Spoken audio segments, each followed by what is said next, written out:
Good morning. It's the Big Man Morning Show, 918-460-KMOD. You can also text BMMS and then what you want to say to 82945. Listen online, the website that rocks, KMOD.com. Past shows are available on iTunes. Search under BMMS. Listen with your cell phone. Get the iHeartRadio app. Available from the app store of your cell phone provider. More on that at iHeartRadio.com. And we're on Facebook. Facebook.com/BMMS69. That's where you can hang out with us each and every day. Good morning, Lindsay. Good morning. Good morning, Gimpy. Good morning.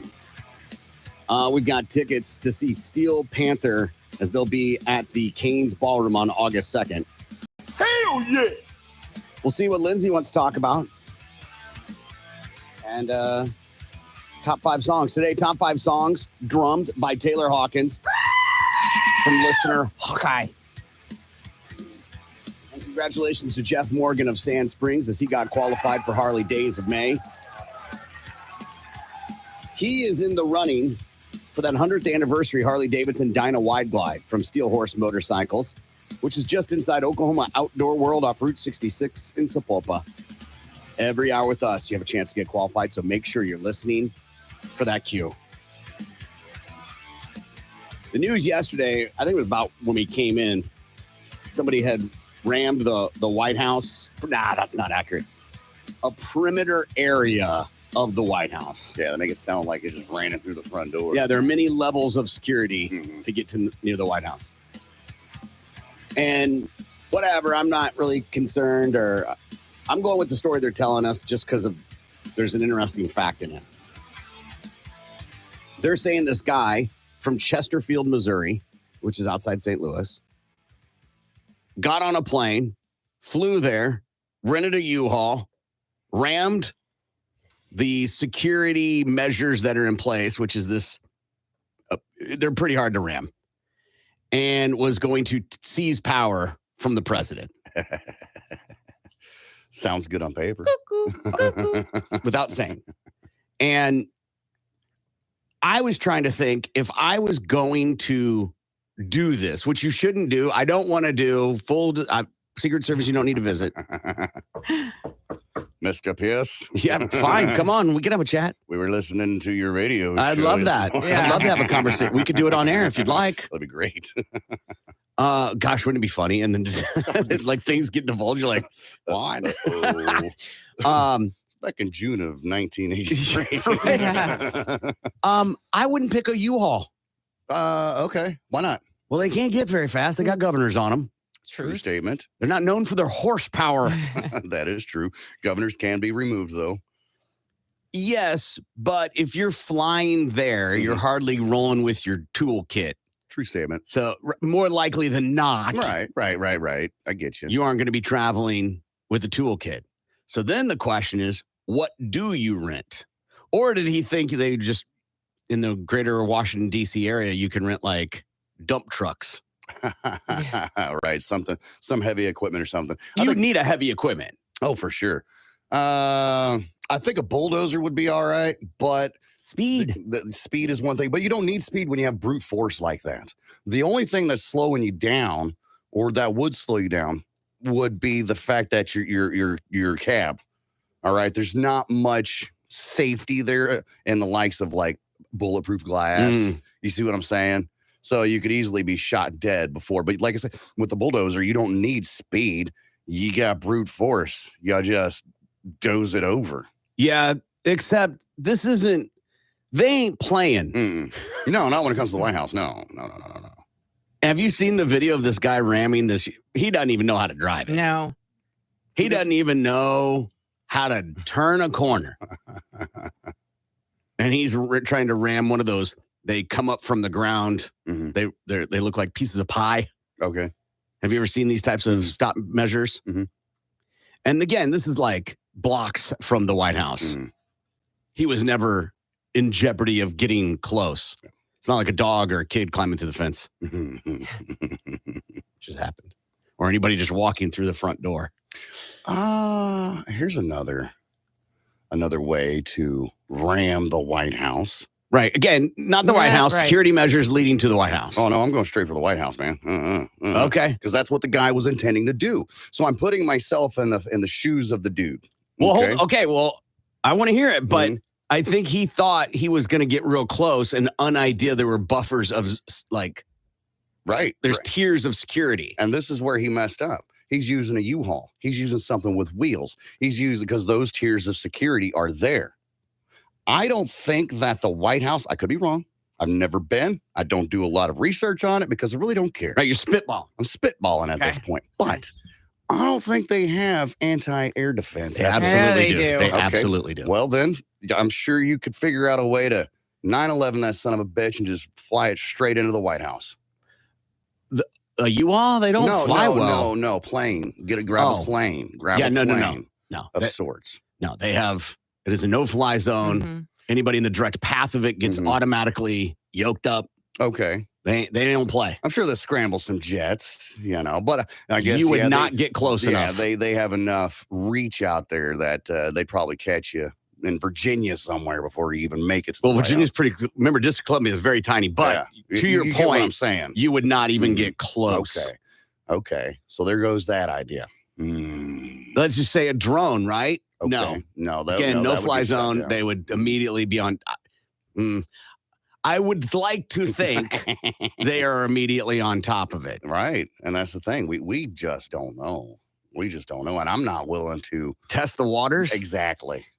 Do you think he thought that a U-Haul was going to be heavy enough? Like he mistakenly thought? Let's entertain that thought. I don't know about you, but like when we go on vacation, I do research. Mm-hmm. Yeah.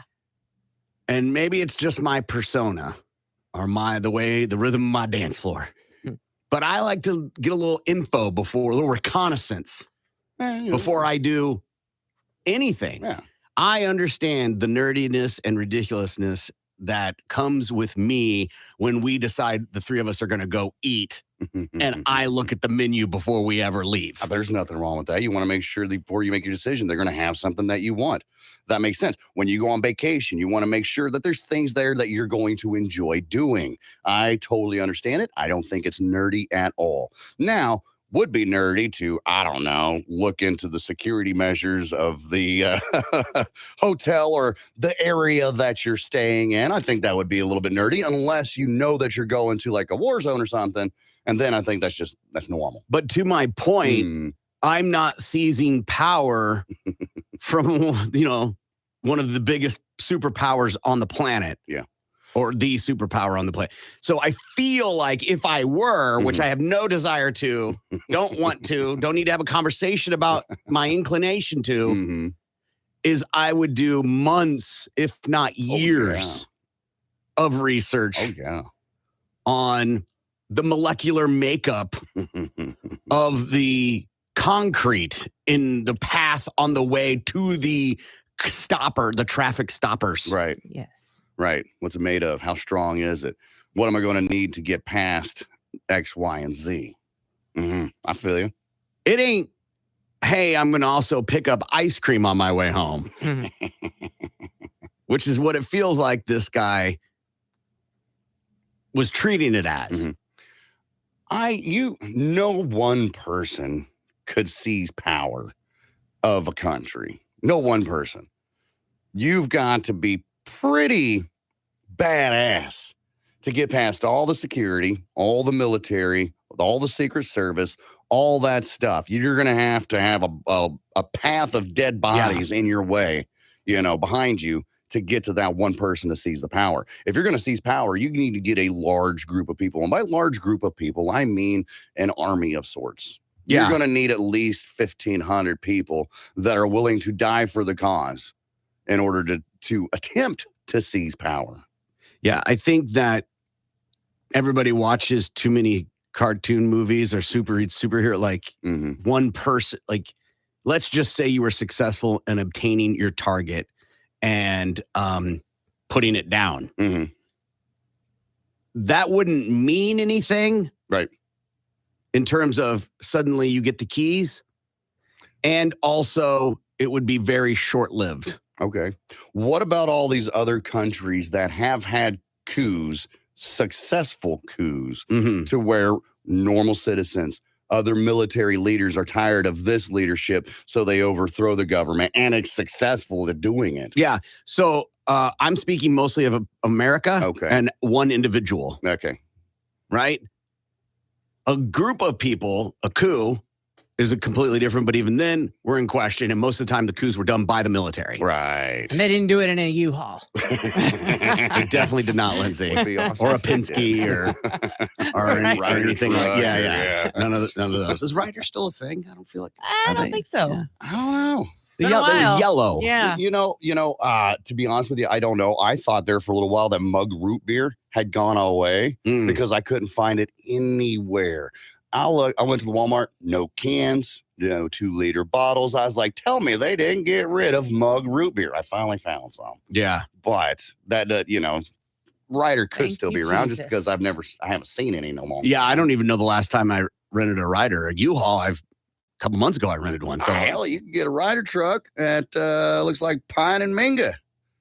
They're closed right now. They open up at 8 o'clock. Sure. Yeah, Okay. Yeah. I mean, so Ryder is Not still 24 hour, around. huh? Yeah. No. Right. I just was thinking when I saw that, like he that again, this is what they're saying. Who knows if it's true, false flag, whatever. All those other things don't matter to me right now. Right. I have no idea, nor will my opinion on it matter. It's more of the idea of someone going, I'm going to seize power. Yeah. Even, let's just say you do it. Let's say you tie him a zip tie, rag in the mouth, whatever that looks like. Right. Duct tape him to the chair, whatever. Right. Who are you calling? Let's just start there. You pick up the phone and you call Putin. Okay. To be on your side because you just seized power and now you need allies. You can't conduct business. You can't even give them to bring you a tea. Right. Because you're just some stranger that came in. Yeah, this is George.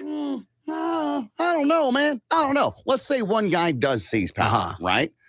And nobody ever thought that it could happen. We're all on the same page. Oh, that could never happen. Not one person can seize power, but then one day one person does. Don't you think that like that shift of power would be like, oh, damn, he did it. Motisa? There would absolutely be some people that just go with the flow for sure. But overall, to do functionable, maybe the T person might not be the best. You might be able to get a PB&J. Right. But to get like, so in that world, the body man is the president's assistant. Right. So the body man is going to be like, sure. Right. Well, I mean, listen, do it now or you're going to end up, with your friend here. Well, I'm a little more spry, so you feel froggy. Jump. Right. I'm not an 80-year-old man. Yeah. You see what I'm saying? I get it. And even if short of him being an elite soldier. Right. Jason Bourne-esque sort of thing. Right. Even elite soldiers have bad days. Right. That doesn't mean you're, Lex Luthor. Right. Or Superman for that matter, for that fact. You're just a human being. Right. Who already exerted so much energy and is currently in an adrenaline dump. Right. After overtaking a again, logistically, you don't even know where the pisser is. Right. Right, of course. But I think with all that going on right now, all that stuff would iron itself out in time. Right now, it's a matter of let's take whoever's in charge and get them out of charge and say, I am the captain now. Yeah, it don't work that way. This is a hypothetical world we're living in. You don't even know where the mess hall is. And how do you know where the mess hall is? Well, you follow everybody when it's chow time, sir. Hey, what movie? You don't.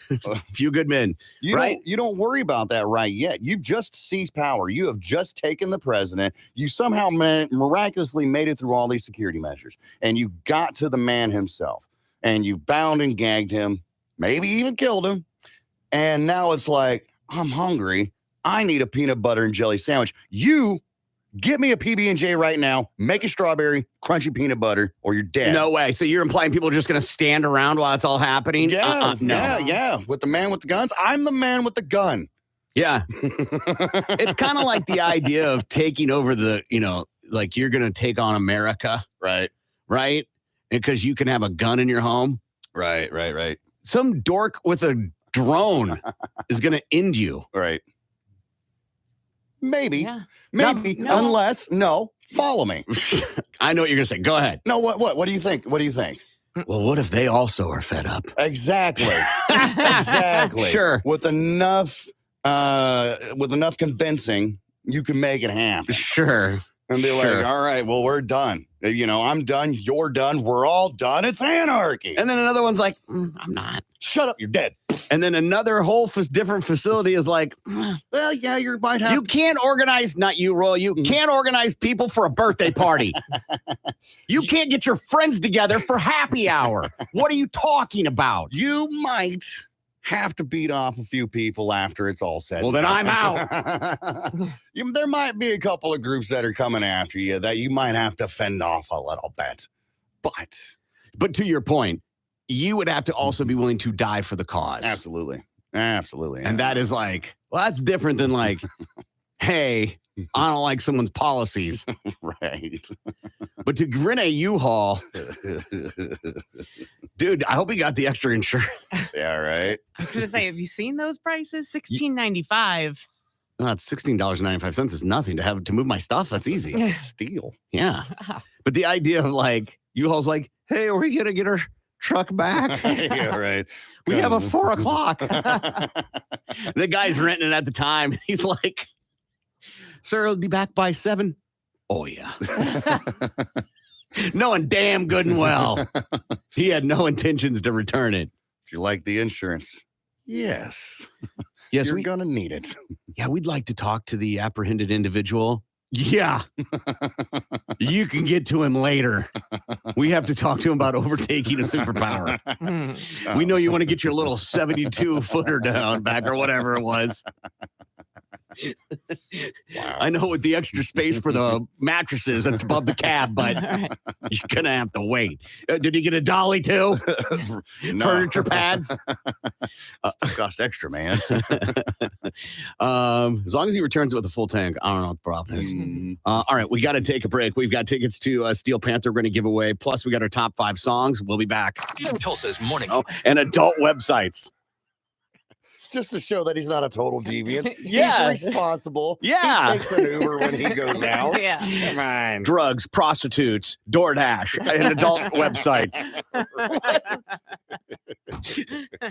Drugs, prostitutes, bespoke, adult websites.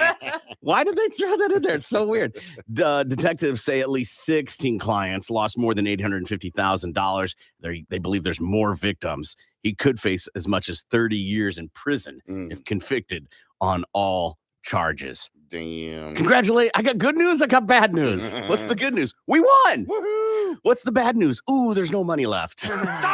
Sweet potato cracks 2011 cold case leads to Massachusetts man's arrest. Is that like the informant's name? They call me Sweet Tater. Hey, man, don't talk to Sweet Potato. No, the Massachusetts police made a pretty spectacular break. Oh, don't. Yeah, Friday, in a decade-old case murder thanks to an actual sweet potato. They arrested the suspect on Friday in a February 27th, 2011 shooting death of Todd Lampley. Cops found the alleged killer's DNA on a sweet potato left at the scene. Yeah. You don't like sweet potatoes? No, it's the DNA left on a sweet potato. Yeah. So Good Lord, dude. That's not what they're for. Davaris Hampton of Mashpee was arraigned Monday in Barnstable District Court. Mashed potatoes. Mashpee. Yeah. Charges of murder, assault, and battery with a deadly weapon. He's 40 years old. He pled not guilty, was ordered to be held without bail. Police found 3 shell casings, a black cell phone, and a sweet potato with a hole through it at the scene. Investigators reportedly found his DNA on the sweet potato. Pause. He used it. There's only 2 reasons that Sweet Tater has a hole in it. You don't put holes in potatoes. You do if you want to stick something in it. Mm-hmm. You don't. I am not aware, and it doesn't mean it doesn't exist, of any delicacy made with pomme de terre, apples of the earth, Mm-hmm. that have a hole in it. Now, twice baked potatoes, sure. Yeah. You scoop everything out, make the mashed taters with everything, put it back in, Mm. crisp it up, right? Mhm. Delicious. Yes. Yeah. Yes. Uh, that's about it. I can't think of another, and I've never seen that done with sweet potatoes. Not that I couldn't. The skin's not as dense as a regular potato. Yeah. Mhm. Yeah. So picture this. He Mhm. holds the potato.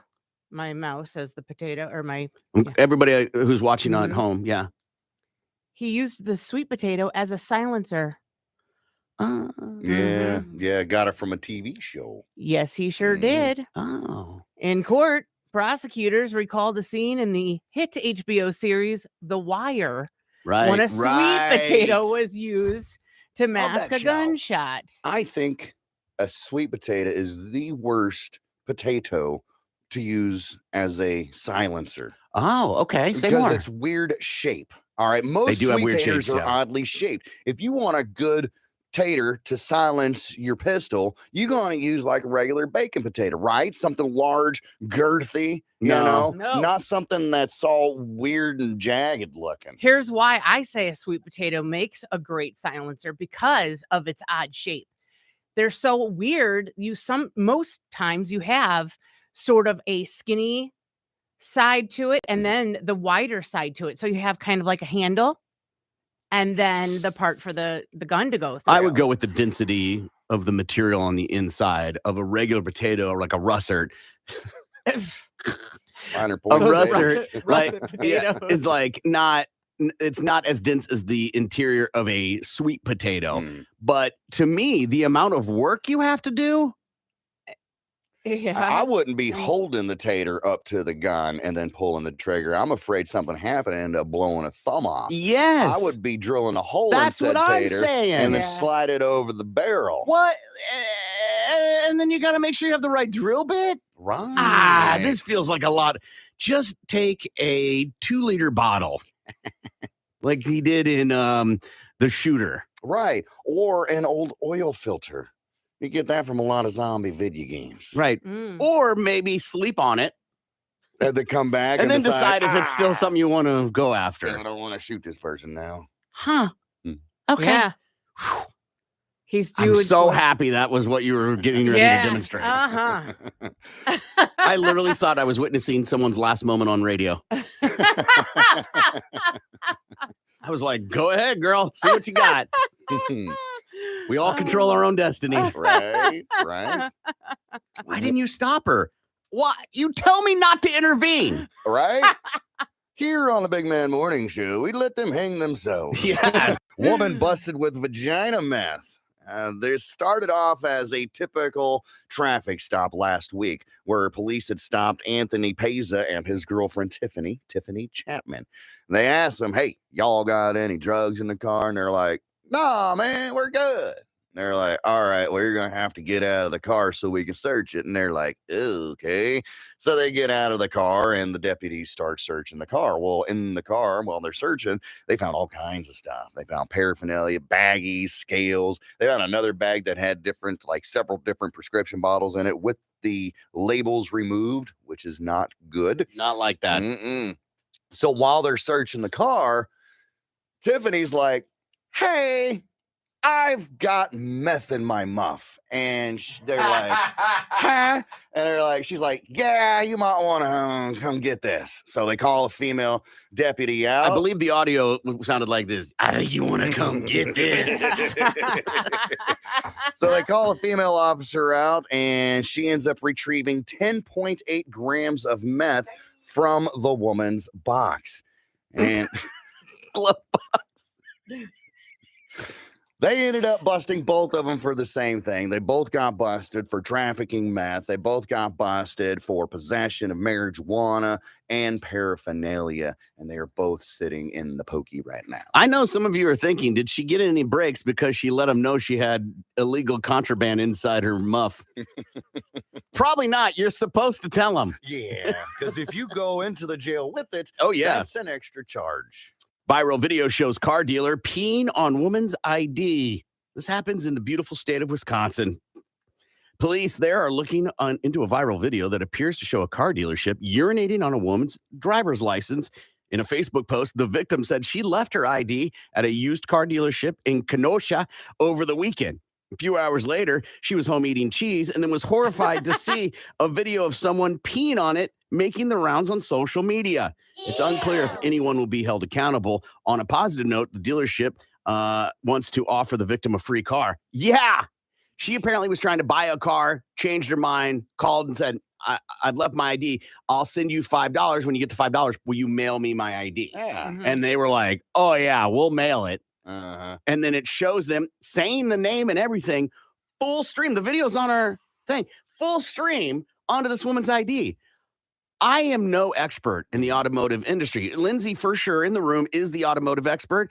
Her husband works at a dealership. I know Gimpy has worked at a dealership. Mhm. So I am by far not the expert. I will, however, say I think their career is over. Yeah, definitely. God, I hope so. Definitely. If you get to keep your job after pissing on somebody's license, man, there's something wrong with management at that position. Yeah. Now I can wrap my head around the idea that they were, they'd worked really hard on the deal and, working on Mhm. commission and, that's going to put food on the table. And he was just pissed. Yeah. Unless this.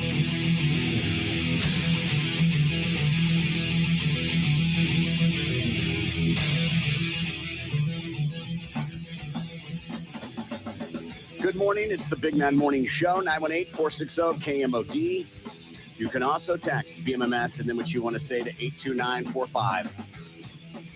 News quickies are stories you may have missed in the news. We cover them here and put a link on our Facebook page, facebook.com/BMMS69. It's time for News Quickies, world news, local news, and news that just makes you say, what the Now here's Corbin, Gimpy, and Lindsay with what's going on. News Quickies from the Big Man Morning Show at 97.5 KMOD.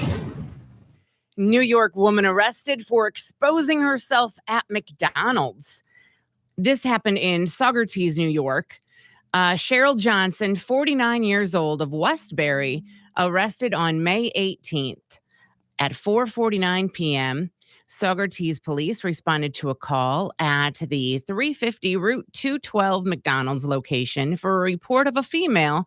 She was exposing herself in the parking lot. An investigation determined that Cheryl was laying on the sidewalk next to the restaurant.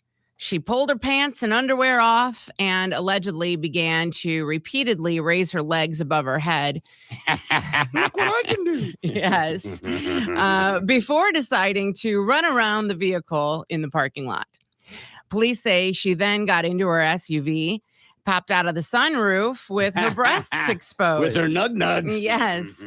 All the while, her actions were being recorded and live streamed by a friend of hers who was present at the time. Police arrested her at the scene, and she was charged for exposure of a person. She was processed at Saugerties Police Headquarters and then released on an appearance ticket returnable to the town of Saugerties Justice Court on June 7th. What up, house? I mean, I don't know if she was on something. I don't know if I think that's probably a safe assumption. yeah, What most does she likely. look like? I tried finding a picture. I couldn't find one. I couldn't either. And maybe they'll put it up when she goes to court. I don't know. Why wouldn't they post her picture Some up? places sometimes don't allow mugshots to be public. Okay. Oh. I guess that would make sense. Woman runs over her cheating husband. Bow, bow, bow. Oh. So this happens in Australia 2 years ago, but they've just recently wrapped up court and the video's out there.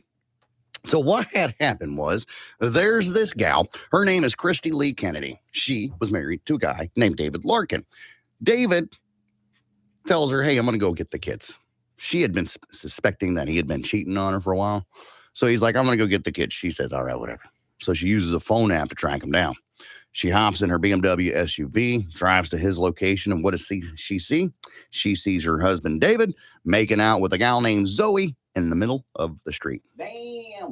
So she hammers down on the gas, rams right into him. Both of them get plowed over by this SUV.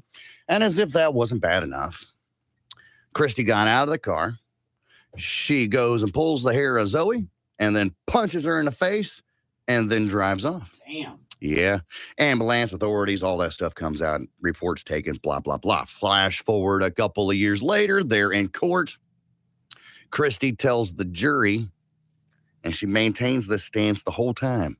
I didn't mean to run over both of them. I just used the brakes too late. You lying Love it. bitch. I love it. You lying bitch. Anyhow, the jury bought it. The jury bought it, and they found her not guilty of 2 counts of malicious acts with intent to disable.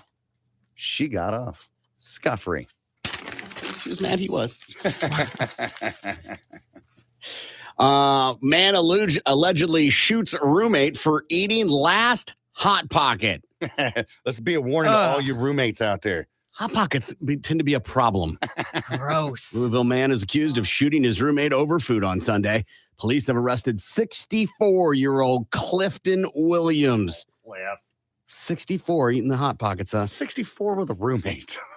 Yeah. Who they say shot his roommate after he ate the last Hot Pocket. Officials believe Williams started throwing tiles at him before getting a gun and shooting him. The roommate was taken to the hospital with injuries described as non-life-threatening because he's a bad aim. And Williams has been charged with assault. I was just trying to wound him. Right. I wasn't trying to kill him, just trying to maim him. I wonder what kind of Hot Pocket it was. Dude, it's got to be beef cheddar, man. I was going to say pepperoni. Pepperoni's a solid choice. The breakfast ones ain't a joke. No, those are good too. You know what isn't good? Mm. The broccoli cheese one. Yeah, whose wise ass idea was that? Some hippie. They It's need the to be healthier punched in option. the balls is what that needs to be. Whoever invented Some that. people love broccoli and cheese, though. I do. I like broccoli and cheese as a side dish. Mm-hmm. Okay, not as a main course stuffed inside a piece of dough. Everything's a side dish if you want it to be. Yeah. That's how that phrase goes. All these stories are on our Facebook page at facebook.com/BMMS69. Tulsa's morning show is coming. Sugar, come on up here. Oh, God. My next witness, Your Honor, is Whore of the Paddock. Oh, jeez. That's the troublemaker right there. You watch out for that one. And after that, I'll have Rumpelstiltskin. These are horses' names. I'm pulling from a list of real horses' names. Wow. Dog poop being tossed over balconies at apartment complex. This is happening in Largo, Maryland. Residents at one of the Prince George's County apartment complexes have been tossing dog poop over their balconies, and it's creating quite a mess below on the sidewalks. So residents are unhappy, and apparently there's a lot of people that are trying to move into these apartments and instantly turned off because they're stepping on the sidewalks, trying to look at apartments and stepping in poop. Oh, well, look where you're going. Right. BB Stokes Davis is a realtor who works at one of the businesses attached to the building. And she says, when we have customers coming in, there's dog poop all up and down the sideway. We talked to the resident manager out here about it, and they didn't get it cleaned up. They said they was going to put that guy out there who's above our property, but nothing's been done about it. Poopy doo scoop. Davis says residents have been dumping dog poop over their balconies, and it's landing on the awnings and ultimately on the sidewalks. It was all down doors and everything, she said. I'd go in the front door because I'm not going to put my hands on dog poop. Scoop dee dee whoop. We're told this is a reoccurring issue over the last year. The resident manager told their local Fox station tenants have been warned not to dump their dog feces over the balcony. Oh, have they? When it happens, they say the resident management team has cleaned up the problem. Well, not really. Poop. Because it's still happening. I mean, it's got to be one person. It's not a movement. Right. Well, I mean, it is a movement. Yeah, thank you. For someone. Yeah. Right. But it's not like the entire apartment complex is banding together and be like, we just throw your poop over the balcony and onto the awning. Where it's happening, put a deer camera up. It's that easy, man. Yeah. Find out who done it. And Yeah. they'd be like, hey, pick up your crap. Yeah. Literally. Yeah. That's gnarly, dude. Yeah. I actually, I will forgive the occasional, I'm not picking up dog poop when you're walking your dog or whatever, right? Right. Overall, you should. But Mhm. you forget a bag, you're in a rush, whatever. Mhm. But this is gnarly, dude. Like you're deliberately, intentionally making it someone else's problem. Absolutely. Yeah, just being lazy. Yeah. No, you aren't being lazy. You are taking energy Right. and throwing it. You're not picking it up. Right. You're going out of your way, opening a door, a window, and heaving feces through it. Well, I think what's probably they're just letting their dog go on their own balcony, Mhm. and they don't want to be in on their balcony because that's where they like to go sit and enjoy their coffee or whatever. So they just throw it off their balcony. I kind of interpreted that there was somebody throwing it because if it was on the balcony, I feel like they could narrow it down to like Just a look up. few. Mhm. And that's possible too. You would think that they would go knocking on the doors like, "Hey, you need to I know you got a dog in here." There's no dog. I just Uh-huh. sit there, make my maintenance guy sit there and film it. Mhm. That's what you're doing today. Right. Yeah. You're gonna catch the poop tosser. Yeah. That's your job today, Franklin. Yeah. Right. You're going to be the one who's going to be out there all day just waiting for someone to heave Right. crap over the edge and get them. Right. So wait, I don't have to go mow lawns or paint apartments or go into someone's apartment to fix a water heater, nothing like that. Nope. You're just okay. Yeah. Except if you've never been on a stakeout, Oh my God. it sucks. It'd be brutal. You're like, Right. And sorry. by that time, you dozed off. Somebody's done throwing turds back on the balcony, the overhang and whatever. You missed your opportunity. God damn it. I'll be back out here tomorrow to try to catch him. Walt Disney World employee arrested for upskirt videos. So there's a dude, he's 26. His name's Jorge Vega, and he works at the Doc Ondar's Den of Antiquities at the Star Wars Galaxy Edge at Disney's Hollywood Studios. Apparently, this cat was caught by another employee taking a video. It was up the skirt of a young 18-year-old woman who was there shopping for lightsabers with her boyfriend. Yeah, he got a girlfriend. Anyhow, that's a different story. So the employee goes and tells the manager. Manager calls the cops. The cops come out and they talk to Jorge. And Jorge's like, yeah, man, I've been doing this for like 6 years. I've got like over 500 videos on my phone. Here, you want to see some? And he ends up sharing some of the videos with the police. Anyhow, the woman, the 18-year-old woman, had no idea she had been filmed. Old Jorge told the police that he does this because they're hard to find on the internet and that Oh my he uses goodness. them for gratification. Hey, he is an entrepreneur. Yes, he's helping out. He's providing a service. At Disney, we want go-getters, Yeah. solving problems. Yeah. Well, Jorge got popped for video voyeurism. That's what he's in trouble This for. story feels familiar. I Mhm. know it's not the same story, Mhm. but I feel like we've read a story before about somebody doing this, Mhm. but maybe it was some other child predator thing or something, but it was like a janitor or somebody in the back. Mhm. They say here's not the first time this has happened at the Disney World or whatever. It says back in 2018, Eric King, a Walt Disney World cast member, was caught using his phone in an employee-only men's room at Disney's Animal Kingdom and was charged with video voyeurism. Another member said that he was at the urinal when he noticed that Mr. King was filming him under the nearby bathroom stall. I'm kicking somebody. Oh, for No doubt. sure. And then here's a fun one. Yambao Zhang, a Chinese national. I'm sure that's not how you pronounce Mhm. his name. He pleaded guilty to voyeurism in 2014 after he took pictures of girls between the ages of 4 and 7 Oh. while he was vacationing at the Magic Kingdom. Listen, I'm sure the Disney jail's awesome Yeah. because that's where I would be going because I am assaulting an MFer. In No a doubt. heartbeat. In a heartbeat.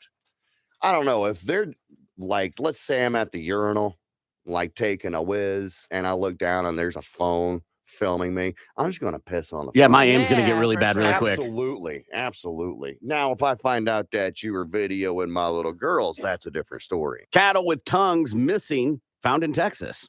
It's a bizarre story where authorities are investigating the mysterious deaths of about a half dozen cattle, and they were found with their tongues cut out. Ranchers in Madison County are looking, that's about 100 miles north of Houston. They said they found mutilated remains of 6-year-old longhorn cross cow last week with their tongue cleanly cut and removed. Sheriff's office said it learned about five similar cases in the neighboring counties. There's no signs of struggle. There's no footprints. There's no tracks, and grass around the carcasses wasn't disturbed. Oh, well, then it had to be aliens then. Well, of course. Of course. I don't know, man. They say cow tongue's pretty good, so I mean, maybe the aliens got, a new taco recipe or something. They're like, hey, we need. Is it chunga? Is that what we need chungura? fresh cow tongue. I forget what it's called, but yeah, cow tongue tacos are yummy, yummy, Yeah. yummy.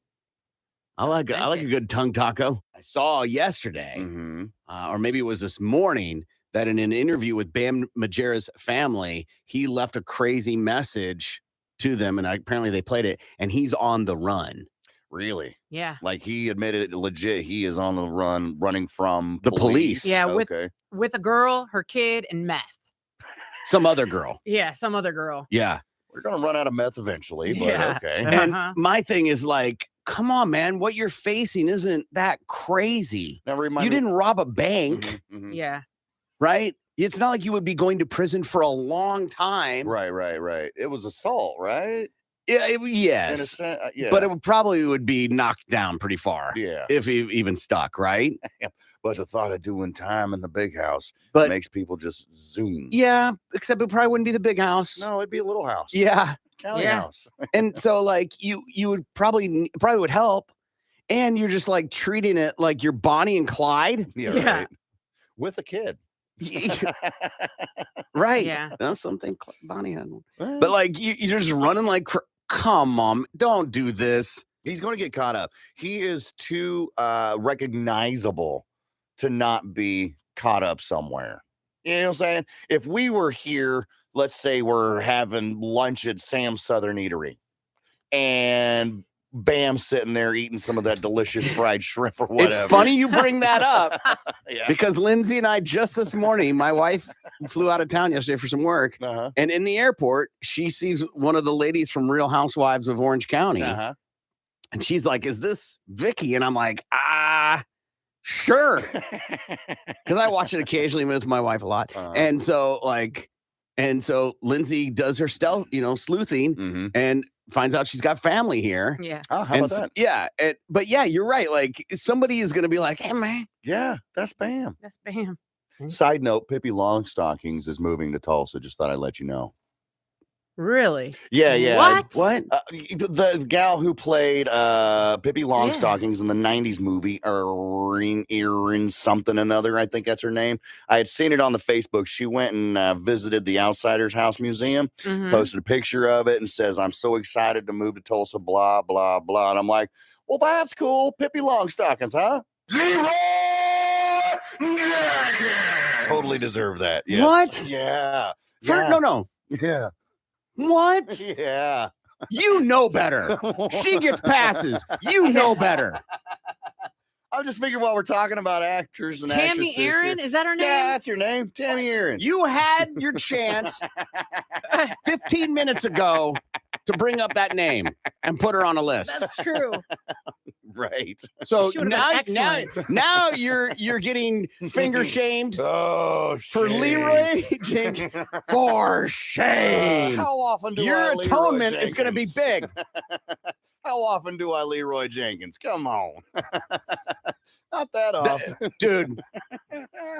Okay. But you may do a look. This is a complete This is Leroy full-blown. Jenkins. Drag that drink. Yeah. Sound. So much, in fact, I don't even know what to do now.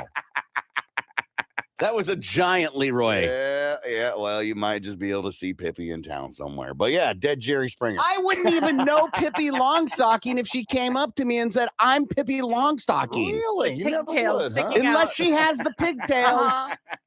She has aged a little bit since her role as Pippi Longstocking. She's still adorable.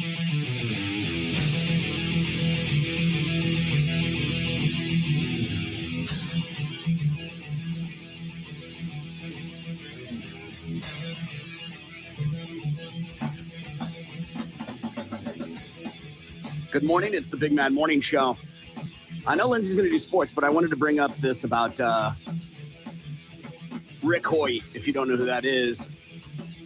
Rick had cerebral palsy. His dad pushed him around on over 1,000 different races between marathons and Ironmans. Dick Hoyt died like a couple years ago, I think. And it's an unbelievable. There's a book about Team Hoyt that is really unbelievable to see what this father did for his kid and just embodied sports. At like 36, he started racing. And this is just a little thing I found online that talked about it. And it said when their son was born with cerebral palsy, unable to walk, the doctors told them to just put him away. They decided to push him, pull him, they'd carry him along, but he would never be left behind. When the public schools said there was no place for his son, the parents found a computer that would write his thoughts from the few head movements he could make. At 10, he spoke his first sentence, which was "Go Bruins," because he was from Boston area. In high school, he learned of a 5-mile charity run for a newly paralyzed teenager. Rick, the son, told his father that he had to do something to send a message that life goes on. Even though he wasn't a runner, the dad didn't hesitate. He ran the race, pushing his son in a wheelchair the whole way.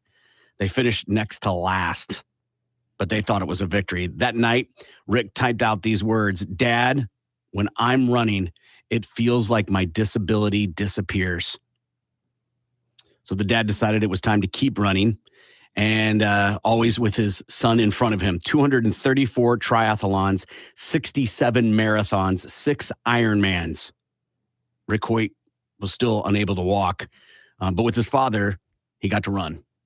It's an unbelievable story. It's one of the, if you ever seen those like 60-minute sports or any sport magazine where they go in depth, there's a bunch of them on them, and it's just so heartwarming, especially from like a father standpoint. It's so awesome. But so the dad passed away a long time ago. The son just recently passed. So I like bringing up sports stories that are totally inspirational, and that is definitely one. So.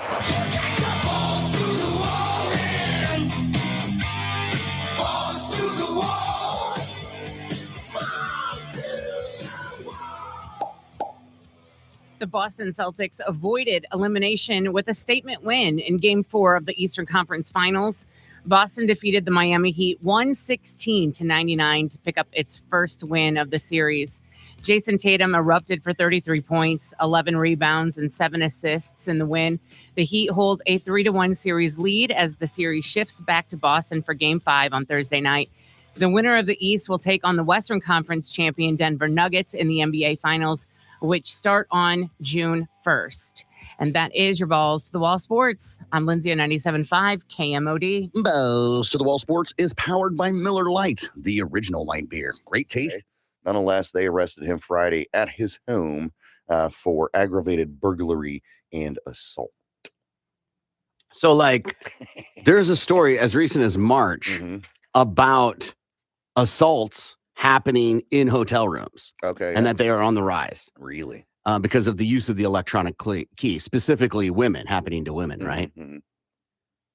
And like all the things you're supposed to do to like safeguard yourself. Some say like buy a rubber stopper. Okay. Right. Door stopper, but put it on the back side of the door. So if someone gets in, they can't push it open. Right. They sell aftermarket things to put on doors. Things like even the moment you get into a room as a woman, probably anybody, I've always done this, is you do the latch every time, no matter what. Yeah, where they only get the door open like maybe 3 inches. Mm-hmm. Don't latch your door because you go to get ice or whatever. Mm-hmm. Like, be overly cautious. Nonetheless. Huh? Yeah. Yeah. So he made another key. Yes. He went and made another key card, and busted into this guy's room, creeped in, ding, ding, ding, ding, ding, ding, ding, up to the foot of the bed, peel the blanket back. How do you peel the... No, but... Somehow he got access to his toes. Yeah, but he wasn't okay, let's DEF this. Yeah. He wasn't planning. He didn't know his feet were going to be hanging out of the bed or whatever. He didn't know the guy was going to be asleep. That's true. True. You're taking a gamble going in. But I mean, you can assume at 5 a.m. that most likely they're going to be asleep. Not necessarily. I don't think so, 5 dude. in the morning is not necessarily too. We're up. Mhm. You're up on a A reg lot at of 5. people, a lot of people at work, like are on work trips, right? Yes. So like, I Oh, hear you. yeah. If it's Vegas, Yeah. or something, or Yeah. a Saturday, I'm with you. It was 5:30 in the morning on a Thursday. I had to look at the calendar and see Okay, when yeah. March 30th was. I like that. Yeah. So it was Good- on a Thursday. Good job, detective. Yeah. I like that. So like, yeah, it makes you're taking Yeah. maybe he misinterpreted a wink. Oh, like he thought he was invited, but he's like, Ooh. I've got to get in. I've got to make my own key to get in.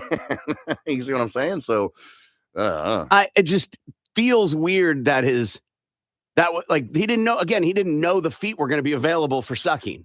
right. Well, maybe when he went in, it was a little warm in the room, so he had one foot out from underneath the covers. Totally, but again, the No, it the was perpetrator didn't convenient. know that. Right. So this is what I'm trying to get to is he's done that before.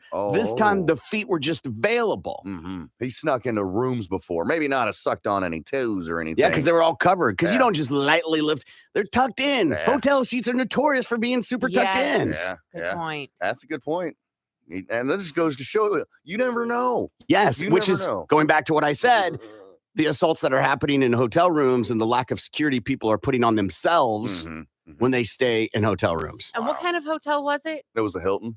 So a nicer hotel with probably a hotel bar. Maybe since he was the night manager, he had been watching him. Maybe he was at the hotel bar drinking. And so maybe he knew how late he was up. Okay. So he Like, yeah, knew this that he guy's would be tanked. passed out. Maybe, yeah. Yeah. Following you back to your room, sir. Oh God, Mhm. dude, I'm a dork. Like I put a chair in front of the door. Right? So if you open the door, you're gonna bang the chair. you're definitely getting kicked in the face, right? It's not wrong. If you wake up and somebody is sucking your toes, right? You can kick them in the face and be in the right. Absolutely. I mean, they're in your space. They've breached Yeah. the door, right? Yeah. I just think that the octane of what's happening is going to throw you off. And so, Fair. and that person is aware that they may get caught. Mhm. So they're skedaddling, they're Scooby-Dooing out of there. Right, When you're like, hey, what's happening? Why is my toe so wet? What? And then that person's ka-chunk, gone before you can really get your wits about you. Right, because you just woke up and you're like, what's going on? You don't wear glasses. Yeah. Open up the door to see who just ran outside and they're gone already. Yeah. I found some myths about serial killers. Oh, fun. All serial killers are men. That is a myth. Well, yeah. Reality is that it's just not true. As of late of 1998, a highly regarded former FBI profiler said there are no female serial killers. The news and entertainment media also perpetrate the stereotypes that all serial killer offenders are male and that women do not engage in horrible acts of violence. The lethality of a female fatale is presented in book or film. She's most often portrayed as the manipulated victim of a dominant male. Mm. The reality concerning the gender of serial killers is quite different from the mythology of it. There have been many more male serial killers than females throughout history. The presence of female serial killers is well documented in crime data. We pointed that out when we did our list the other week. Mm-hmm. In fact, approximately 17% of all serial killer homicides in the U.S. are committed by women. Only 10% of total murders in the U.S. are committed by women. Therefore, relative to men, women present a larger percentage of serial murders than all the other homicide cases in the U.S. How about that? All serial killers are Caucasian. That is a myth as well. They span all racial and ethnic groups. The racial diversity of serial killers is generally mirrors that of the overall U.S. population. Okay. So they're not always white. All serial killers are isolated and dysfunctional loners. We're led to believe that, right? Mm-hmm. Like in the film Red Dragon, the Tooth Fairy serial killer. Real life serial killers are not the isolated monsters of fiction, and frequently they do not appear to be strange or stand out from the public in any meaningful way. Look like normal everyday people. Yeah. I.e. Ted Bundy. Yeah, exactly. Mm-hmm. John Wayne Gacy. Fourth myth. All serial murderers travel widely and kill interstate. So that's not true. The most infamous serial killer, Ted Bundy, is the rare exception who traveled and killed interstate. Bundy twice escaped from police custody and committed at least 30 homicides in states of Washington, Utah, Florida, Colorado, Oregon, Idaho, California. Yeah, I kind of guess that makes sense. I mean, if you're killing people, the bodies are going to start stacking up in your hometown. Right? So it's like, let's move around, try to just not to get caught sort of thing. Yes, but again, that's a myth that they mostly happen in a concentrated area. Fifth myth: all serial killers are either mentally ill or or evil geniuses. Okay. Think of like Dr. Hannibal Lecter. These stereotypes are not accurate. Instead, serial killers are much more likely to exhibit antisocial personality disorders such as sociopathy or psychopathy, which are not considered to be mental illness by the American Psychiatric Association. An examination of psychopathy and sociopathy and a discussion of the powerful connection between antisocial personality disorders and serial homicide is in a book that you can read more about that. I'm not going to think about like 7, like you think he's antisocial. That makes sense. Right. Creepy, weird guy in the back. Yeah. Murders cats on the weekends because he's got nothing better to do. So if it's not a mental illness, then you would be able to stand a trial. It's not a mental illness recognized. Okay. The wording there is really important. Yeah. It's not a mental illness recognized by the American Psychiatric Association, which probably goes to what you're saying. Right. Yeah. Because if I say you're a psychopath, that seems okay, apparently. Right. You say I'm a serial killer. Like, no. Right. Never. So we'll find out more about this guy as the story comes out. But for them to enter, like, they were following him. They had a guy that thought was a suspect. They were following him. And they're like, hey, wait a minute. Is he got to go? We got to go now. Man. Officer, Sergeant, we got to go. We got to go. What's happening? You're just supposed to watch him. No, man, he's got a mask and a gun. We think he's going to kill right now. Well, it would suck if they, got the wrong person. And it was just some guy, it's possible dressing up for like a early Halloween party or a prank or something. A prank or something like that. And it's kind of a weird prank to put a gun in your pocket. No kidding. It is California, and there are serial killers on the loose, Corbin.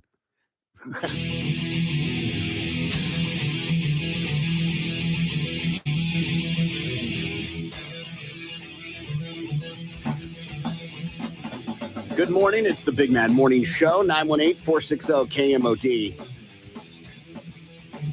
Jimmy Buchanan heard the cue from Henrietta. He's qualified for the 100th anniversary Harley-Davidson Dyna Wide Glide from Steel Horse Motorcycles, which is inside Oklahoma Outdoor World off Route 66 in Sapulpa. We call it Harley Days of May. Every hour with us, you have a chance to get qualified. Another chance coming up very soon. Good morning, Lindsay. Good morning, Corbin.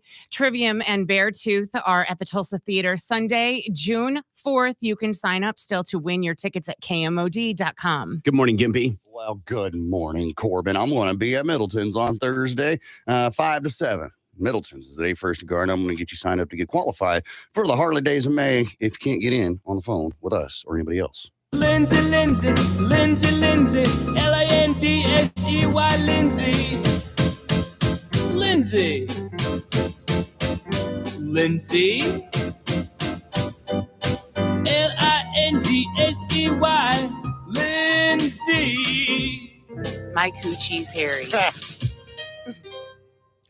Gimpy? Yo. Give me goop or learn German. Goop or German? Goop, isn't that that's that Gwyneth Paltrow stuff, right? Or are we talking about slime here? I guess we could learn to speak German. Sprechen Sie Deutsch? Oh, good for you. All right, we're gonna learn some German. This might come in handy for you, Corbin, when you go to the Kansas City Chiefs game in Germany. I'm not going. Oh, you're not? Well, see, there's this little obstacle called money. Oh, It does tend to get in the way sometimes. That guy Bill is a son of a bitch. I tend to go, hey, would I rather spend $4,000 or $5,000 doing this or not? I know. And like, why did we sound disappointed? Like we were like going or something. We're living vicariously I know. through him. That's absolutely. why. Absolutely. So I found some of these German words that were kind of funny. Is it too late to change my decision? Yeah, right. Yeah, because now that he doesn't need them. Because he's a charity guy. Right. Anyway, back to German phrases. Just words. I can't even pronounce them. So we'll use my audio from my computer, please. So we can take a listen to them. And we will decipher whether or not you think you are these words. When I tell you what the meanings are, we'll try to guess what the meanings are, but whether or not you are. I know a few of these, and whether or not you guys are the definition of these words. Okay, so you're going to play a clip, and then we have to decide if we are or are not that. And then you will tell us the definition. Yes. Okay. I feel it's only fair to play some Rammstein in the back. German bands. Yeah. Okay, so this is the first word.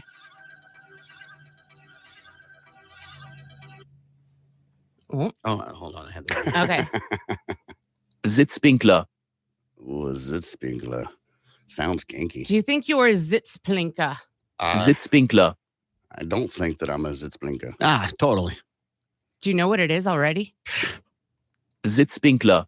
It's a sprinkler that sits. Corbin, I know that you're a Sitzpinkler. Sitzpinkler. You've mentioned it many times on the radio. Do you know what it is?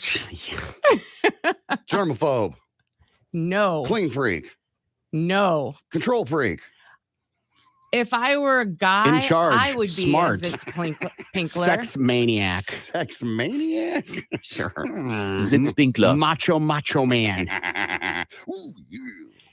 It is German for a man that sits down to pee. Yeah, no mess, man. How about Pussy. Sure. White chai. Can you say that on the radio? Yes. White chai. Yeah, I was born of the white race. I'm a white child. White chai. White chai. White chai. Doesn't sound German at all, does it? White chai. Sounds like something you would order from in the raw. Okay. White chai.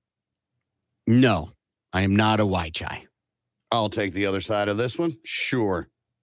Watch White chai. be something lame. Child predator or something like that. In German, it means soft egg. Someone who is a coward or weak-minded. Yeah, that fits me perfectly. Nah. All right. I love this one. Warmduscher. He's totally a Van Duscher. Been a Van Duscher all my life, yeah. What do Warmduscher. you think, Gimpy?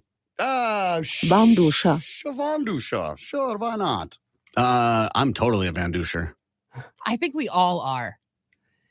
We're all Van Duschers? I think so. Oh, Warmduscher. was a Van Duscher, sag. Warmduscher. Someone who showers with warm water. Yeah, not as thrilling. Okay. Treppenwitz. Again? Treppenwitz. Treppenwitz? Yeah, what do you think that one Can means? you play it again? I'm having a hard Sure time hearing can. what she's saying. Treppenwitz. Tettenwitz? Sounds like Treppenwitz. Treppenwitz. Okay, what do you think, Gimpy? No, I don't want to be a Treppenwitz. Oh, I'm a total Trettenwitz. Treppenwitz. Yeah, I think you really are. Okay. One always with a snappy comeback. Okay. Yes. Treppenwitz. Yeah, very good. How about Sitzfleisch. Sitzfleisch. Sitzfleisch. Now, didn't we have something before that was the sit down to pee one? Mm-hmm. Was a Sitz sprinkler or something yeah, like that. Sitzpinkler. Yeah. And this one is? Sitzfleisch. So this is something that sits or something to do with pee. Just breaking Some down the Crazy German assumptions you're language. making there. What do you think, Gimpy? Sure, I sit down and I pee. So why not? No. Sitzfleisch. I am not a Sitzfleisch. Seat meat. Seat meat. If you possess ample seat meat, you are able to sit through harder, boring meetings, parties, or speeches, basically because you carry your own cushion or seat meat. So somebody with a big fat ass. Yeah. Okay. Yeah. Seat meat. Yeah. This is a tough one. Has some of that. Schottenparker. Schattenpacker. Shots and parkour. Horrible combo. It's a one-time event. Right. Parkour. Sure. No. Schottenparker. You don't think you are. And Gimpy said yes. Gimpy said yes. Yeah. I would think opposite. Well, let's hear the definition. It's someone who is a shadow parker. A shadow. So parker. you would like to park your car under a tree, allowing shade. Yes, yes. I'm not much on parking under trees because that's where birds live. Birds like to poop a lot. Mm-hmm. And sap. Oh, good point. Yeah. Okay. How about this one? Lebensmüde. Limb smooter. Lean smoother. I've smoothed a lot of things in my life, but never a lean. So I'm going to say no. Lebensmüde. Yeah, I'm a limb smooter. Lebensmüde. All right. You said yes, and he Yes. said no. The feeling of being utterly done with it all, beaten down, tired of everything, Oh, yeah. Oh, yeah. I've been a lean smooter all my life. Then. gloomy I about retract my the previous statement. whole Gimpy's world. so much a limb smooter. He's a limb smooter on his first day of anything. pretty negative. He's done the first day. I had enough of this. It's your first day, bro. Well, Congratulations. You got the job. That's it. I'm done. I'm fed up with this place. We just wrapped up the interview, though. You haven't even got your key. I know the BS I deal with here. As long as I've been here. Kummerspeck. Kummerspeak. Kummerspeak. Kummerspeck. Kummerspeak sounds exotic. Sure, why not? All right. Yeah. Yeah. Yeah. I'm Kummerspeck. Kummerspeck. Yeah. Yeah. Possibly, maybe when your wife was pregnant, you became a Kummerspeck. Gaining weight from comfort eating. Oh, no, I've been doing that for a while. Yeah, right there with That's it. nice of you to blame my wife, but Uh, I don't need her for that. blame that on what was the one before that? The A leader Lebensschmude. Yeah. Stress eating. Uh-huh. Innerer Schweinehund. Jeez, I'm not even going to try that. One more time. Oh, yeah. Innerer Schweinehund. Go ahead, give it a shot. Sure, why not? No, give it. How many hear you say it? Give it one more time. Innerer Schweinehund. In the rhino's hornhole? Innerer Schweinehund. Innerer Schweinehund. It's good. Innerer Schweinehund. Yeah. Yeah. Something that long's got to be a big deal. Uh-huh. Uh-huh. That's what she said. No. Oh. This is your disorganized inner voice, your inner pig dog. You're always too lazy to go to the gym. It's the fault of your inner, Innerer Schweinehund. your inner pig dog. All right.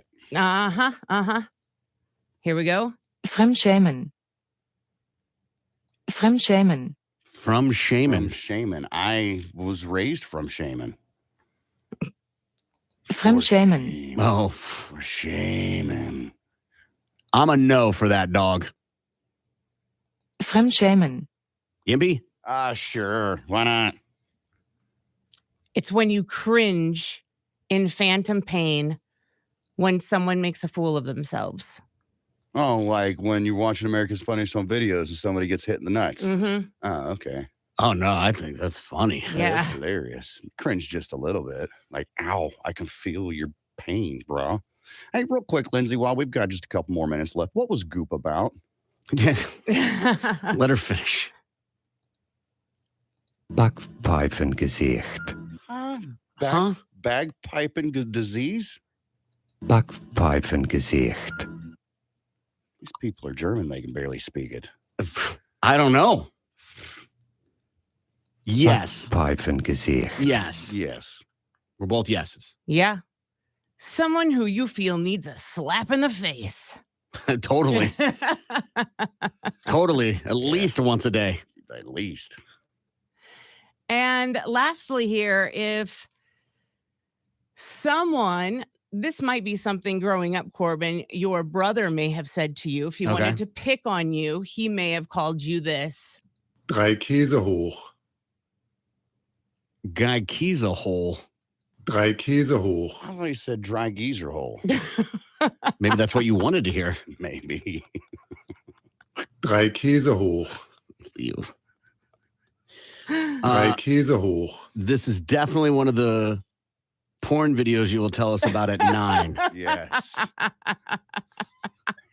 Be porn Drei star Käse birthday. hoch.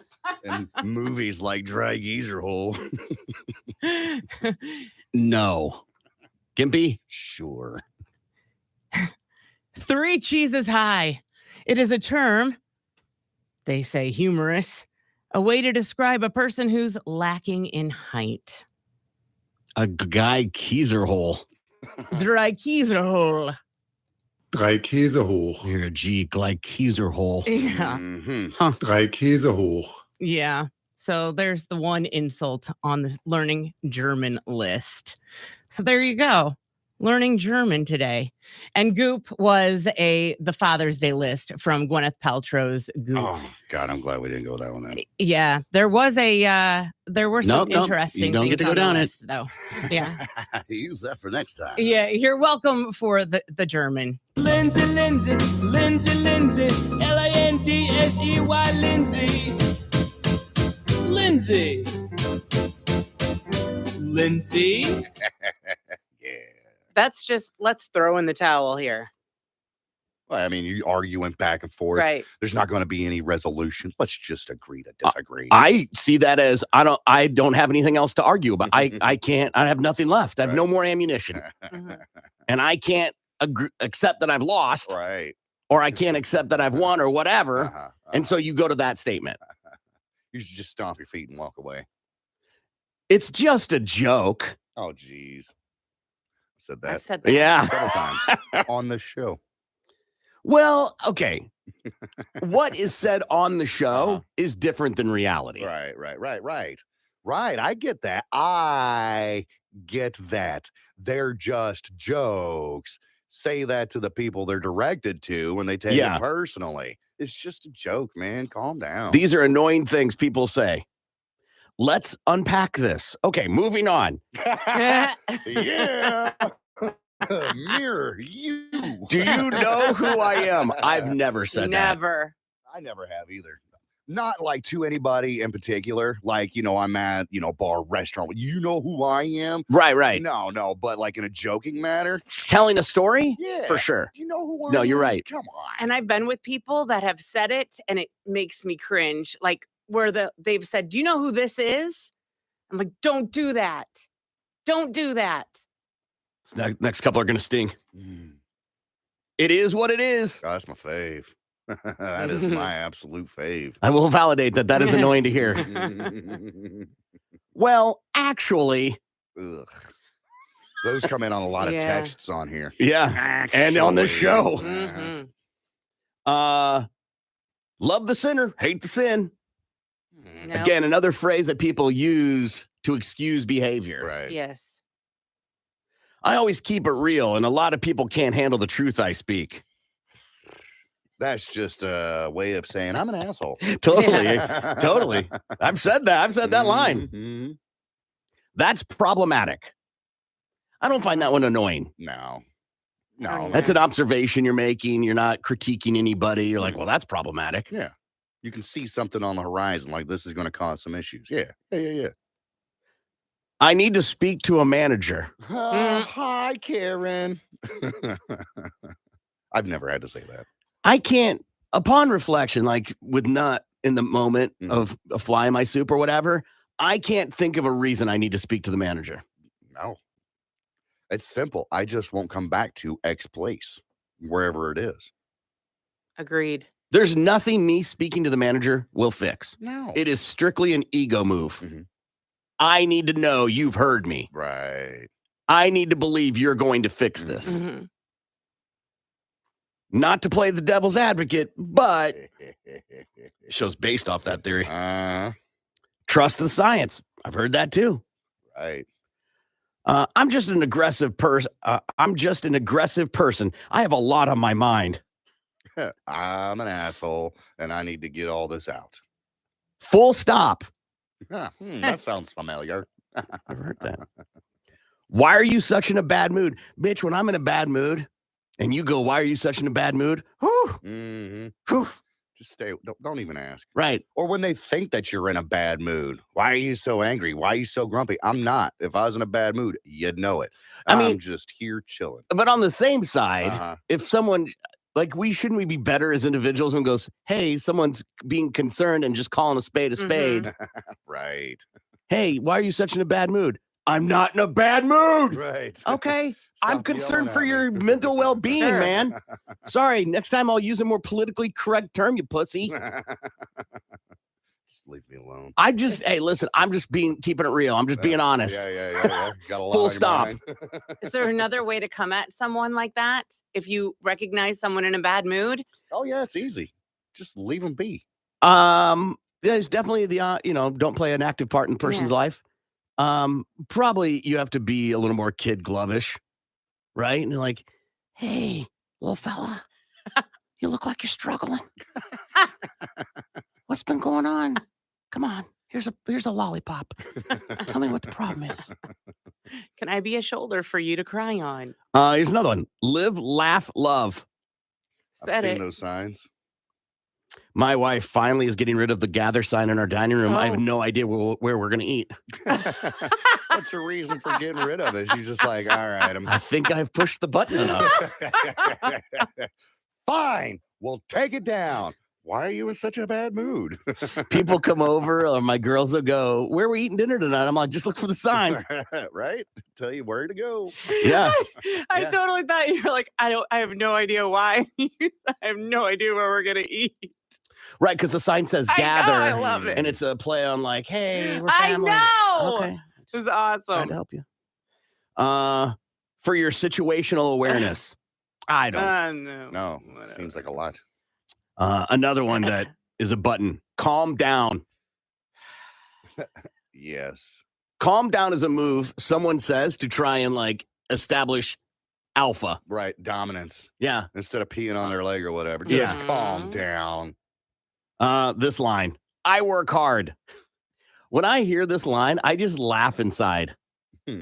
Because if you have to announce you Right. work hard, you don't. A king that has to say he is king is no king. Right. Game of Thrones. You are insecure in your hard work ethic Right. that you must pronounce to the world that you do. Uh-huh. When letting your actions should reflect that, right? I reject the premise of that question. If you said that to me, I'd probably laugh. Mhm. Get out of here with that.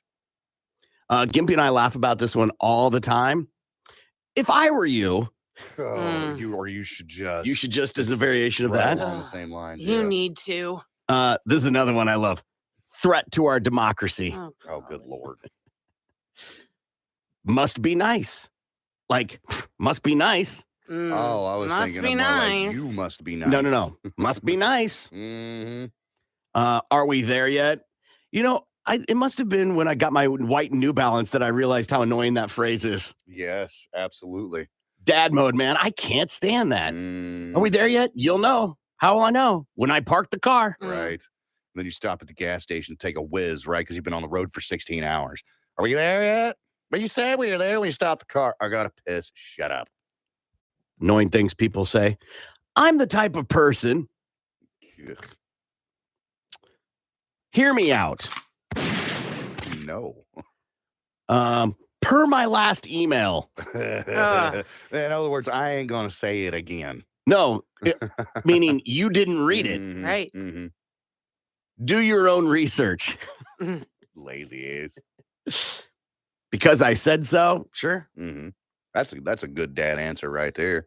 Well, why? Because I said so. That's why. Right. But if you think about it, when Mhm. you're trying to shape a young mind, Mhm. it gives no context. You don't learn from that. And I'm No. so guilty of that. Totally. Every Mm. parent is. Absolutely. It's an easy answer. If you're saying that, you're already frustrated. Exactly. And I even read an article Oh, good. years ago saying why you shouldn't say that to your kids. And just like you said, because you're shaping a young mind, it gives them no real reason as to why they shouldn't do this or that. You should give them a reason Right. behind why you're saying no. It's an interpretation, like a confrontation, rather than like, no, I just don't understand. Right. I'm only saying what everyone's thinking. Yeah. I've said that before. Yeah, me same. I don't like drama. Hell yeah. Everybody says that. And yet, here we are. It's a lie. Yeah. Lie. Yeah. It's only said by those people who create the drama or are involved in the drama. Just giving you a hard time. That means I'm an asshole, and I notice that I've hurt your feelings, so therefore I've got to smooth things over. I'm just giving you a hard time, man. Yeah. That's just how I was raised. I hate this statement. Right.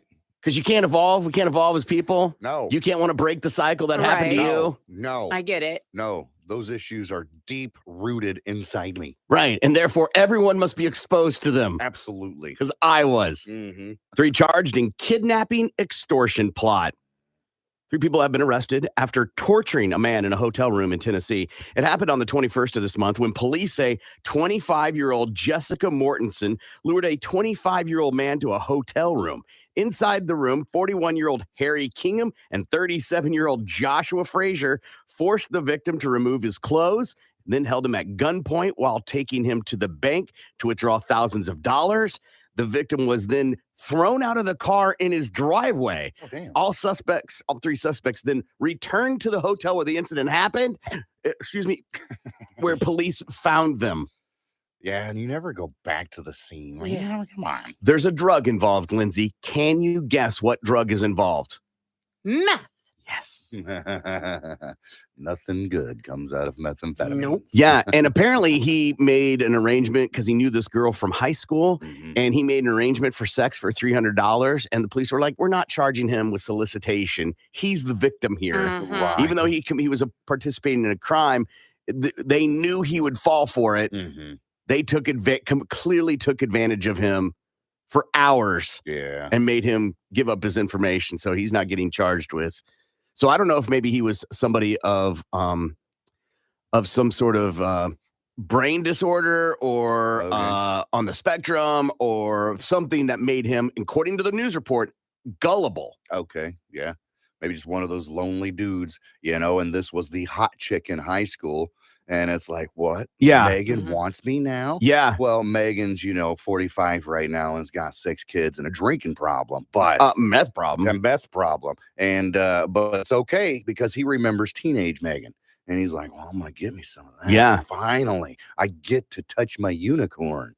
And well, they left you naked in your driveway. Yeah. On the upside of that, at least they dumped him in his driveway. And not, I don't know, traveling down the highway. The police report said they threw him out of the car in his driveway with like a bag of garbage. That's what the report said. Like a bag of garbage. Well, good morning. It's the Big Mad Morning Show, 918-460-KMOD. You can also text BMMS and then what you want to say to the phone number 82945. Let's play a game because we got tickets to see Steel Panther. It's Cain's Ballroom on August 2nd. CainsBallroom.com to get your tickets. And we're going to play Pick the Flick. Current record is... Well, Corbin, you are dominating with 9. Lindsay and I are tied with 5. 9? 9? What did I say I would get for the year? Oh, that's a good question. You're probably already halfway there. I would think I'm more than halfway. 15. Oh, gosh. Yeah, 15. That's great news. Yeah. Good for you. Last week's winner you said was? That'd be you. So it's going to be Gimpy and Lindsay at 918-460-KMOD. 918-460-KMOD. Call up, decide who's going to be your clue giver. Whoever gets the most right is getting those tickets to see the badass Steel Panther live. If you've never seen them, they put on an awesome show. Let's get our contestant. Good morning. You're on the air. What is your name? Sarah. Sarah, how are you today? I'm good. How are you? Good. Sarah, are you going girl power with Gimpy or are you going to pick Lindsay? Gimpy. That's right. Girl powers unite. All right. Let's put 60 seconds on the clock. You got to get as many right as you can. Are you ready, Sarah? I'm ready. All right. Here we go. This is a movie about sex, kinky sex. He ties her up, does things. It's a certain amount of a certain color. Great. 50 Shades of Grey. Yes. This is a movie where there are some people that have mental problems and they live in something that is smaller than a mountain. Smaller than a what? A mountain. You got Mount. Okay, so you got a mountain. The Hobbit? No, you got mountains and then what's smaller than a mountain? Mole. Hill. There you go. That's the one. That's the one. So you got hills, and what are those things that you see out of? Eyes. The hills have eyes. There you go. No, This is a Stephen King movie about a girl who goes to prom, has telekinesis, sets the place Carrie? on fire. Yes. This is about a dude who cuts people's up with that thing that cuts down trees. Texas Chainsaw Massacre. Got it. Texas Chainsaw This Massacre. Laura Croft movie. Laura Croft. She was played by Angelina Jolie. It's after a video game. Tomb Raider. Yep.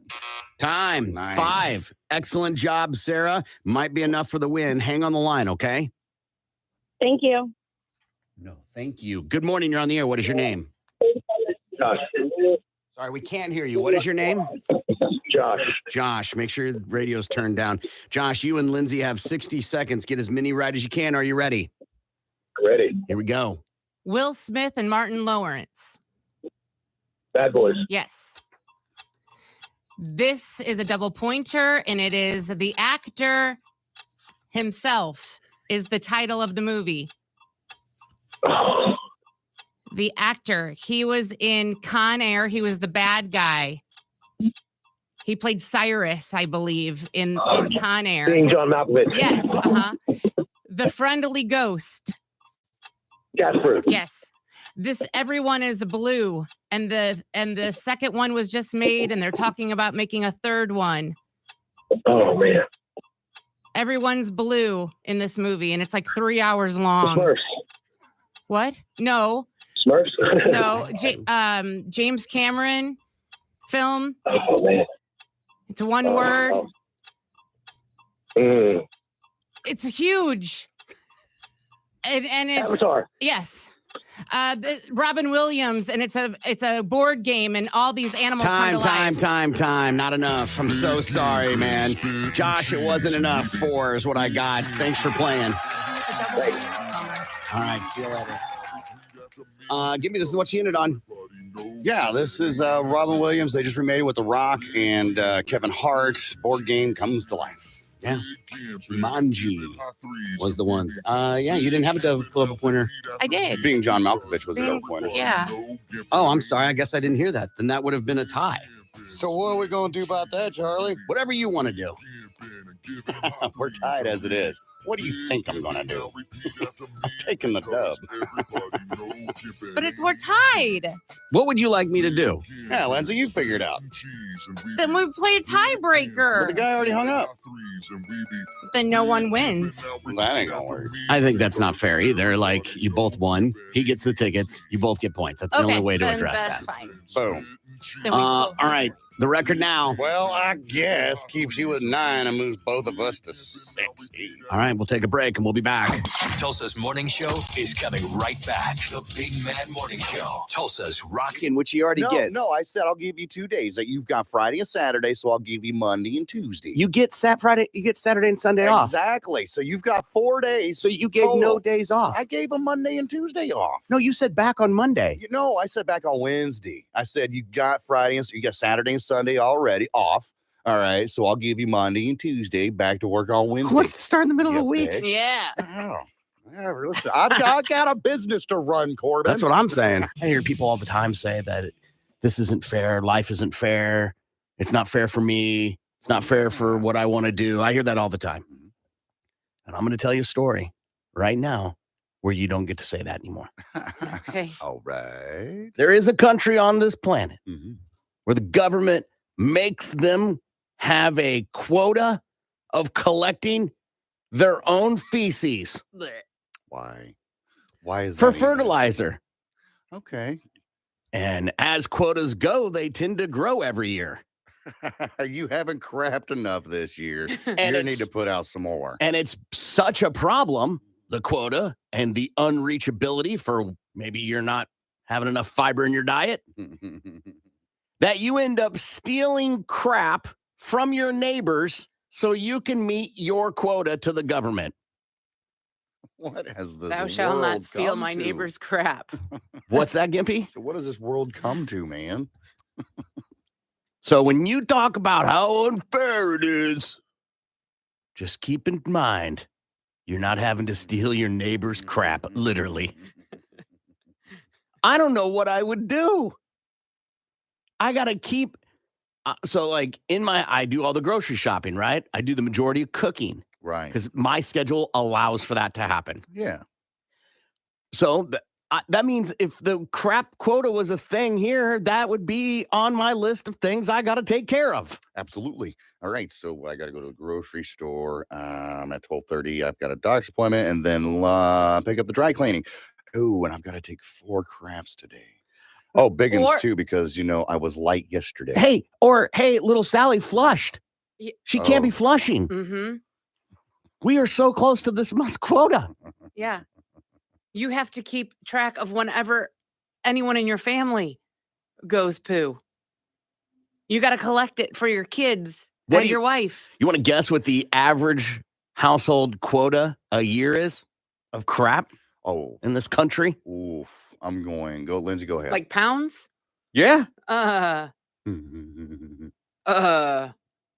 Billion pounds? £1 billion in a household. Good Oh, in a Lord. household. I'll go. That's a Let's lot go of with- duty. Let's go with 100 pounds. Okay. Gimpy. I was going to say 50 pounds, I think is a good quota for your family to poop. 220 pounds a year in a household. Now, these are people that are able to do that, right? Mhm. So if you have somebody who's, they don't go, "Oh, sorry, So- they're on a colostomy bag. It's a sliding scale, essentially. Of course, it's an Yeah, average. Yeah. Right. If you have only 2 people in a house compared to the house of 6, I think the scale is going to be a little Yeah. different. Does this article say like how they reach that number for the quota? Like, is it based on weight and diet and obviously household members, how many people you have in your house? Sure. It's going to, by the number of people, Okay. depends on how much your So quota it's is. strictly on the number of people Yeah. that judges how much you need to craft course. for this. Okay. Yeah. What I said was the average. Right. I was just thinking like, well, they look at a family of 6 and they're like, all right, well, you guys eat X amount a week. So therefore you should be producing X amount of excrement a week. So your quota is X. But I didn't know how it worked out. I guess it's just like you got 6 people. You can make this much poop. Yeah. You should be able to You make this much poop. Should be able to. And if not, see your doctor. The idea that would be a stress in your life. Yes. What does stress do? Right. Stress can binds you up. Exactly. Yeah. Okay. Question. Answer. Would you rather, Gimpy, Uh-huh. pay taxes or have to collect poop. Your family's poop. Pay taxes. Amen. Pay taxes, man. I am Lindsay? not. Oh, I think I'd rather collect poop and use it for fertilizer than pay taxes. You say that the first day. Yeah, that's right. true. You may even say that the second day. But when you're on, let's just say, month 6 of collecting your family's excrement. Oh, I think it's worse than that. The first day the first month, you're not going to meet the quota. Right. Oh, my God. Oh, we can't go too far into this, but things are different for everybody. Yeah, and everybody's people movements are different. Everybody has different kinds. So let's just say you've got a bad flu one week. Flu will put you down for 4 days. Yeah. And there ain't nothing solid about a flu. Or how about this? You're on an antibiotic. But you can't use that, right? Like it would have to be solid. Listen, I didn't go deep into this. Sorry. Right. I didn't go to the ins and outs of every household and how many people and what antibiotics you were on and what did that have to do with it. Yeah. To me, the headline is enough. Yeah. I'm assuming they just want the solid stuff. And I'm thinking. Yeah, no, they like, want a Gimpy, good turd. You clean up after your ferrets. I clean the cat's litter box. I mean, it's not too much different. It's completely different. One, you're trained by the animal. The other is right. We're trained by our parents to do it in a receptacle. Someone text in, put a colander over the toilet bowl. Dude, problem solved. Pooping in the same thing that I strain my spaghetti noodles No, in. you buy 2. Yeah, but you got to clean one, Lindsay. You got to clean one. Oh, God, and then you get them mixed up because, they're both silver. One's plastic. No, plastic absorbs smells. Gross. Use that one for your pasta. We're getting off. We're getting too far. Come on, man. 220 pounds. 220 pounds. A month. Or is that a year? A year. Okay. Okay. Yeah. That's a lot. Yeah, for sure. A lot of fertilizer. I get a bag of salt, and it's like 40-pound bag, right? For the water softener. Mm-hmm. And so like 5 of the that's a lot. I get it out of the trunk of the car and I'm like, but to do that with my own feces, family's feces is a whole other ball of wax. Amen, right? Yeah. When you think about the things that people go through in other countries, I'm like, can you imagine if somebody ran for office and they were like, hey, we're going to put down the national debt by harvesting our own feces. Listen to the math. There's this many number of us. We can sell it at this much. We'll have this debt wiped out in no time and have a surplus. You'll be sent a bag. Right, a government bag. That is not the best bag ever. It kind of leaks every now and again. Y'all couldn't wear a mask. For real. You want me to crap in a bag every day? Ship it off. Think about that. We off. couldn't get everybody on the same page. Hey, with the mask. Hey, did you crap in your bag today, sir? Look at that beta crapping in a bag. Oh my goodness gracious. No, there's other options, man. There's other options. There are plenty of animals on this planet that we could be harvesting. Hey, we do harvest their dookie for fertilizer. Yeah. Why do we got to use our own? Is ours, as the human? Yeah. Is the human sample that much superior? I can give you an actual reason why. Why is that? Box checked. We need more. There's not enough crap in this world, which is crap in itself. There's more crap in this world than we need. Yeah. Most people don't know this. There is a whole subgenre of studying the human feces. Right. And to the point where they do fecal transplants, right, to make people healthy. That was somebody's idea. That was like, guys, that was a meeting. That was a table, a long rectangular table, probably had lunch catered in. Okay. And I've got an idea. Do the people that study fecal do lunch meetings? No, probably not. No. Why not? No. Why not? In that office gives a whole new meaning to brown bag lunch. Hey, it's brown bag lunch meeting. It's brown bag every day. Brown bag. To me, yeah. I'll do you one better. Yeah. Someone was like, Dad, Yes, I son. don't want to study engineering anymore. Oh, okay. Well, what were you thinking about getting into for the rest of your life? I know 'Cause that a it career is very important. I know that it is a family thing to be into engineering, but I've got to change it. I've got to chase my own dreams. I don't want your life. I get that, son. I get it. I was an engineer. Your grandpa was an engineer. His dad and grandpa were engineers. I mean, it just seems to fit, but I'm curious, what do you want to do? Let me help you. Poopy de scoop. Excuse me? Whoop de scoop de poop. Did you just say poop? Scoop de de whoop. And what are you going to do with this poop? Poop de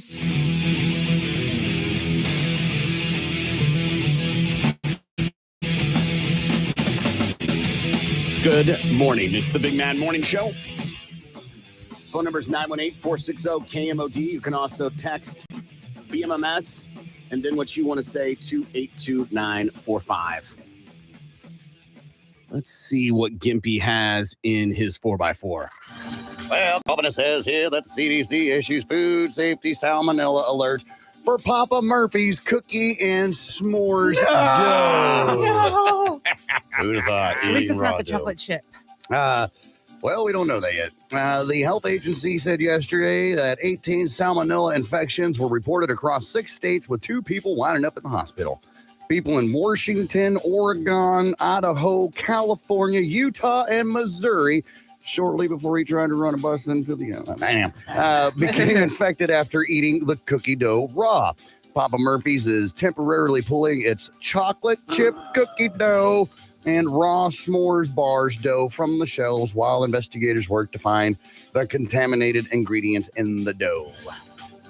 South Carolina bans abortions after 6 weeks. A filibuster led by 5 female senators who call themselves sister senators failed to block it yesterday. The legislation will head to the desk of Governor Henry McMaster, who has said he will sign it. However, the ban is likely to be challenged by abortion rights activists in court. The ban comes after last year's overturning of Roe v. Wade, and several other southern states are working to pass similar bans. This one's for you, Corby. Jimmy Carter is resting comfortable. Not for me. That's for you Oh, now. yeah. Oh, yeah, that's right. I took him. This one's for me, Corbin. Not me. He's fine. Yeah, right. You're Yeah. right. For now, anyway. Mhm. Former President Jimmy Carter still resting comfortably at his Georgia home 3 months after he announced that he was receiving hospice care. Carter's grandson, Jason, said that the former president and his wife, Rosalind, were spending their last days together. Jason said he was speaking outside of a mall yesterday. Outside of a mall? Outside of a mall. Didn't say whether it was a regular mall, strip mall. Thanks for coming to the mall today. I'd like to give you an update about my dad. Thanks for meeting me outside of He's window of shopping. Spencer Gifts. Right. Here I am live at Hot Topic. That's fine. Right. Thanks for meeting me outside the Sapporo. Right. Sorry, I was hungry. Having a bite. This says here that Jason, who was at the mall talking yesterday, her local officials gathered to name a road after the 39th president. It's so weird they used mall, Yeah. right? Not like a local shopping center, not like it caught him out while running errands. Right. No, like at the mall, like he's, oh God, I'm here picking up my daughter. Here they come. Yeah, no, he's fine. Yeah, he's fine. Average stay. How long do you, the average amount of time someone's in hospice care? Oh, usually it's fairly short. Yeah, I 2 to think. 3 weeks. I was going to say at least a month. And we're at 3 months on Mhm. Carter, 76 days. Really? So a little over 2 months. So, okay. And he's in 3 months now. So he's playing with house money. Well, I mean, he's been playing with house money for a long time anyway, but nonetheless. Hey, Catholic Charities partner with Emergency Infant Services for free diaper giveaway. Families that are tight on budgets are getting hit with double whammies thanks to high inflation and recent reductions in SNAP benefits after the pandemic emergency was called off. In addition to free diapers in all sizes, there will also be wipes and baby formula available at no charge. So there you go. That's great, man, because, poor people still struggle regardless of what's going on. Right. Yeah. All right, let's see what Lindsay has for Balls to the Wall Sports.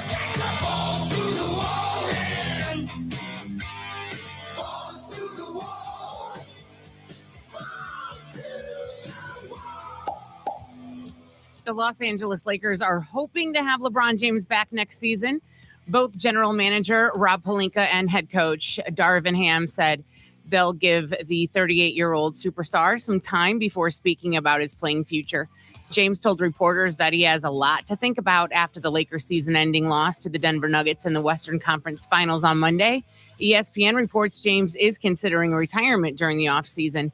The four-time NBA champion just finished his 20th season in the NBA and 5th with the Lakers. Steph Curry is adding another prestigious honor to his trophy case. The NBA announced that the four-time NBA champion has been named the Kareem Abdul-Jabbar Social Justice Champion Award winner. The honor is given to the player who best embodies Abdul-Jabbar's message of civil rights, Black empowerment, and racial equality. The release said that Curry was chosen due to his work advocating for voting rights, gender and racial equality in sports, food scarcity in underserved communities. The Suns are closing in on their new head coach. The Athletic reports that Phoenix has narrowed its list of candidates down to 5 names. Former 76ers coach Doc Rivers, former Raptors coach Nick Nurse, former Lakers coach Frank Vogel, Kings assistant Jordi Fernandez, and Suns assistant Kevin Young are the finalists for the position. The handful of candidates are set to meet with new team owner Matt Ishbia and president James Jones later this week in Michigan. The Suns fired Monty Williams after 4 seasons with the team following a second-round exit from the postseason. I hope it isn't Nick Nurse, because all I can think about when that name is said is when someone says, Nick Nurse. yes. Happy New Year's Eve, Nick Nurse. The Golden Knights are one. And now you will all think of it as well. The Golden Knights are 1 win away from the Stanley Cup final. Vegas shut out the Stars 4-0 in Game 3 of the Western Conference Finals from Dallas. And Jonathan Marchalt scored just 70 seconds into the game, while Ivan Barsabev and William Carrier also found the back of the net to cap off a 3-goal first period. Auden Hill stopped all 34 shots he faced as Vegas is now up 3-0 in the best of 7 series. The Stars hope to avoid the sweep in Game 4 from Dallas on Thursday.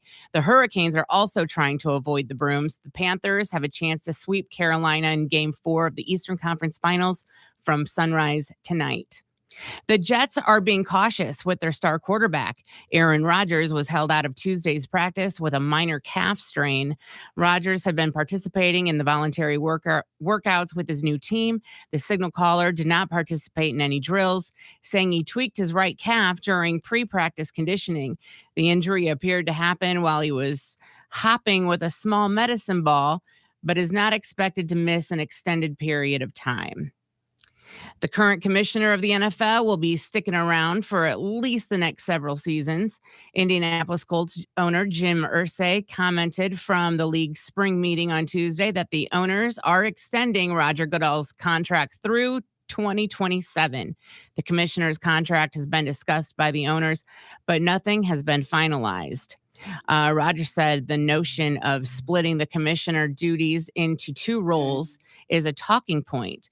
ESPN reported in March that Roger Goodell is expected to finalize a multi-year extension.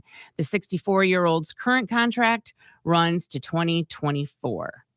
And that's your Balls to the Wall Sports. I'm Lindsay on 97.5 KMOD. Balls to the Wall Sports is powered by Miller Lite, the original light beer. I don't know. Oh, I mean, I would say I found mine. I'm not looking. Too late. Yeah. All right. What's done is done. So I would say maybe join a matchmaker. Ask a matchmaker to help you out. I feel like that would be something that would be on a matchmaking site. Right, but don't you think there's room for fibbing on that? Yeah, definitely. You get to embellish a lot on those. Mm-hmm. Yeah. Picture of you and a dog, and they're like, oh, where's your dog? I don't have a dog. Mm-hmm. Oh, there's a picture of you on your dating profile. Yeah. About that. That was my friend's dog, and I Yeah. thought it would just, It's a great picture of me. bring you in. They do say that people with dogs in their profile pictures Totally. get lots of hits. You want to, if you're a single guy, there are 2 ways to pick up women, in my opinion. Mm. A dog in a park. Mm-hmm. Go to a dog park. you will find probably a woman with a dog. Mm-hmm. Sure. I hope so. Offer Yeah. to pick up your friend's kids at school where you have to walk in. Oh, yeah. Single mom, single dad. Just saying. Right? That would be the way to do it. All right. But Lindsay, well endowed. Yeah, I would say get on a match. Hire a matchmaker. Hire a matchmaker. I don't think you're ever going to just find someone well endowed unless you are looking on someone's OnlyFans page, maybe. I would say a guy that has some junk is going to start his own page if he's single. Gimpy. I don't know. I don't know where to start, and I don't want to know where to start. So my advice to this person is figure it out your damn self. All right? Go find somebody and ask them if they got a big schlonger. And if the answer's yes, then okay, well, you're going to have to figure it out for yourself, but then there you got your answer. But I don't know. I have never searched for a guy with a huge schlong. I have no desire to search for a guy with a huge schlong.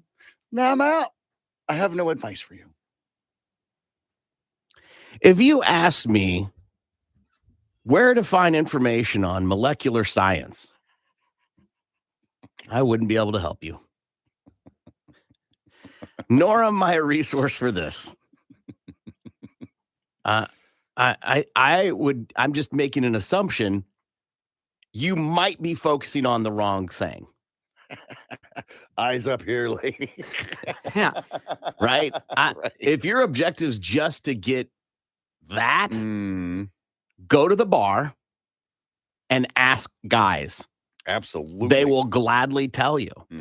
And be ready to call them out on it. Because every guy is going to say they're a horse. That the Jolly Green Giant ain't got nothing on them. When I had first pierced mine way back when I was in high school, you're proud of it. And I was talking to this gal, Amber, I think is what her name was. And I was telling her about it. Oh, yeah, penis is pierced, did it myself, blah, blah, blah. Now let's sit. Okay. So I had no choice but to present myself to her. Oh, it just goes to prove his point. You're going to have to be prepared for them to, whip it out. Yeah. You're going to have to be very assertive. Did you end up sleeping with her? No, I didn't. Interesting. Why you say that? I asked for the dessert tray. I'm getting dessert. Not if it's ugly. I don't know anything about that. I call this day spa or dispensary. Okay. So basically, I've got some businesses. These are legit businesses in Tulsa. Oh, fun. It's either a day spa or a dispensary. Okay. Now, based off the name, you're going to chime in with and that's how you're going to buzz in. Corbin or Lindsay. Okay. Got You it. get one shot and one shot only because this is a 50-50 chance. There's no point in, hey, would you like to guess, Lindsay? He said it's a dispensary. No, it's a day. So you only get one shot. Okay. Whoever wins at the end, I got a big prize for you. Okay. Like a little nug, maybe? A prize? Yeah, that's what I'm hoping. Maybe. God knows you have plenty. Right. So, day spa or dispensary, are you guys ready? Ready. All right, we're going to take it up from the top here. Euphoria. Corbin, yes. That's a spa. Euphoria is a dispensary. No points for anybody on that one. All right. Nirvana, day spa Corbin. or dispensary? Corbin. That is a dispensary. Corbin would be correct. Come on, Lindsay. You got to get in the game, woman. Get in the game. All right. Omni Oasis, day spa or dispensary? Lindsay. Lindsay. Day spa. Day spa is correct. So far, we're tied 1-1. La Fusion, day spa or dispensary? La Fusion. Corbin. Corbin, yes. That is a dispensary. Corbin, that is incorrect. La Fusion is a day spa. Poppies, day Corbin. spa or dispensary? Corbin. That yes. is a day spa. Yes, you are correct. Poppies is a day spa. 2-1 so far. Corbin's lead. OHG, day spa or dispensary? Lindsay. Lindsay. Dispensary. That is correct. What did you say? OHG. That's all it is. These are all the ones. I just found them on Google. Sure. I just simply Googled day spa and then Googled dispensaries and then found a bunch of them that Sure. are really close. I just They couldn't could be hear. I didn't confused. hear you Yeah. because you were going so fast. I didn't hear you. I didn't know it was I wonder letters. what that stands for. I have no idea. Nonetheless, moving forward, 918 Elevate, Day Spa or Dispensary. 918 Elevate. Corbin. Corbin, yes. Dispensary. That is correct. Corbin's in the lead, 3-2. One Love Wellness, Day Spa. Corbin. You got to pick it up, Lindsay. Corbin, yes. That is a dispensary. Corbin, One Love Wellness is indeed a Wow. dispensary. Yes. Corbin killing it right now. Lotus Blossom, Corbin. Day Spa or Dispensary. Corbin. That is a dispensary. Ah, you are wrong, my friend. You Lotus- might need to. Lotus Okay. Blossom is a day spa. Go ahead, Google I it. know there's a dispensary called Lotus. There's one called Lotus Gold, not Lotus Blossom. See, and that's the fun part about this game because they can be No, semantic, they're sure. so close. All right, Indigo, day spa or dispensary? Lindsay. That is a dispensary. Indigo. Lindsay is a day Yeah. spa. Oh, So far, it's 4-2. Corbin's lead. Hand and Stone, day spa Lindsay. or dispensary? Lindsay. Spa. All right, Lindsay, you are correct on a comeback. I've been there. It's a 50-50 guess. Right, of course. All right, Rosebuds, day spa or dispensary? Lindsay. Lindsay. I'm going to go dispensary. Lindsay would be correct. Rosebuds is a dispensary, tied up 4-4. Jade Wellness Center, day spa Corbin. or Lindsay. dispensary? Corbin. That is a wellness, or that is a day spa. Corbin. Jade Wellness Center is a dispensary. Still tied 4-4. Deluxe, day spa or Corbin. dispensary? Corbin. That is a spa. Corbin, you are incorrect. Deluxe is a dispensary. Nature's Kiss. I think that's both, actually. Who knows? This is just the Yeah, information. who cares if it's accurate? Yeah. All right, Nature's Kiss, day spa or dispensary? Corbin. Corbin, yes. That is a dispensary. That is correct, my friend. Corbin just made 5-4. Aqua Viva Oasis, day Lindsay. spa or dispensary? Lindsay. Spa. Lindsay is correct. All right, so we're tied up 5-5. Fig Medical, day spa or dispensary? Corbin. Corbin. That is a dispensary. Corbin, that is incorrect. Fig Medical is a day spa. I was thinking because like sweets, Yeah. right? And Yeah. like sometimes you know it smells like You're a fig. thinking medical marijuana. Right. Yeah. Right. Okay. All right. All right. Remember, this is for a big prize at the end of the Sure. at the end of the game here. Sure. You are going to love the prize that I have Leftovers. chosen. No. Leftovers. Right, it's a Okay. roach. Right. Right. Bong And not water. the one you smoke. It's the crumbs. Laura Apothecary, day Lindsay. spa or dispensary? Lindsay. Dispensary. Lindsay is incorrect. The Yeah, it's a Laura spa. Apothecary is a day spa. Lucky Garden, day spa or dispensary? Corbin. Corbin, yes. That's a dispensary. Lucky Garden, Corbin is a day spa. So far, we got 6 to Corbin and 5 to Lindsay. The Health Center, day spa or Oh, dispensary? Corbin. Corbin, yes. That is a dispensary. That is correct. You sound like you've been there before. To me, the name was just so obvious. There's no Right. way you're going to call an actual spa that. Right, the Health Center. Supreme Heights, day spa or Corbin. dispensary? Corbin. That is a dispensary. Corbin would be correct. All right, so we're looking at 8-5, Lindsay. Okay. All right, we're down in the home stretch of this thing. All right, the Enchanted Cottage, day Corbin. spa or dispensary? Corbin. That is a dispensary. Corbin is incorrect. That is a day spa. Why are people calling here asking for a weed? Got any specials on an ounce, man? It's called Enchanted. Wildflower, day spa Corbin. or dispensary? Corbin. That is a dispensary. That is incorrect, Corbin. Wildflower is a day spa. All right, Clover Patch, Tulsa, day spa or Lindsay. dispensary? Lindsay. Dispensary. Lindsay would be correct. What's the score? 6-8, Corbin's Okay. lead. All right, the Merry Mind, day spa or Lindsay. dispensary? Lindsay. Spa. Lindsay. The Merry Mind is a dispensary. All right, Good morning. The Big Man Morning Show. 918-460-KMOD, qualifying people for Harley Days of May. And Matt Ortega of Tulsa heard the cue and is now in the running to win that 100th anniversary Harley-Davidson Dyna Wide Glide from Steel Horse Motorcycles inside Oklahoma Outdoor World off Route 66 in Sapulpa. Every hour with us, you have a chance to get qualified. Good morning, Lindsay. Good morning, Corbin. I see reviews for Scorsese's Flowers of the Killer Moon are through the roof. And meanwhile, reviews for Indiana Jones 5, not so much. Have you seen the trailer yet for Flower? Yeah. It's a really good trailer. It's in it, Leonardo DiCaprio is talking, and at some point he says, "Can you spot the wolves in this picture?" And then, like, for those who don't know, the story is about some killings that happen here in Oklahoma. People that are supposed to not be killers, right? And how bad these people are. Oh, wow. And he's then at the end he starts saying that over and over, and it's a picture of all these people that they suspected these horrible things. Wow. Yeah. Said he got a 9-minute standing ovation at Cannes. Yeah, that's a little misleading because most of it was his return of being back at the festival. Okay, not just the movie. Yeah, for Scorsese. Gotcha. So it's a little bit of both. Right. And also, who cares? Like, this is all hype. This is a hype machine. That's it. Right? Till I see it and make a judgment for myself, I'm not going to go, well, they say it's good. Right. Because then you have this weird pressure to feel like you got to like it. Right. Because I'm sophisticated. I like good movies. Yeah. Right now, you got to make your own decision. So, good morning, Gimpy. Good morning, Corbin. If you're in the McAllister area on Saturday, why don't you head on down to Patriot Chrysler Dodge Jeep and Ram? That's where you can come see me and sign up to get those Rocklahoma tickets.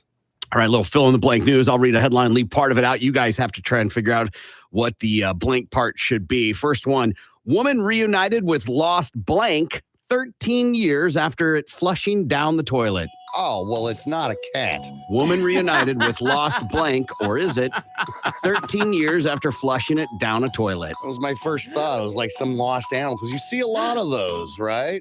Yeah. Family reunited with animal found in Florida after being lost for 13 years. To make that true, it would have to be a kitten. Right. Yeah. I guess it could have been a goldfish. I don't know. No, usually you flush those on purpose. Not a lot of people losing goldfish. Right. Y'all see my goldfish? Tell me where it went.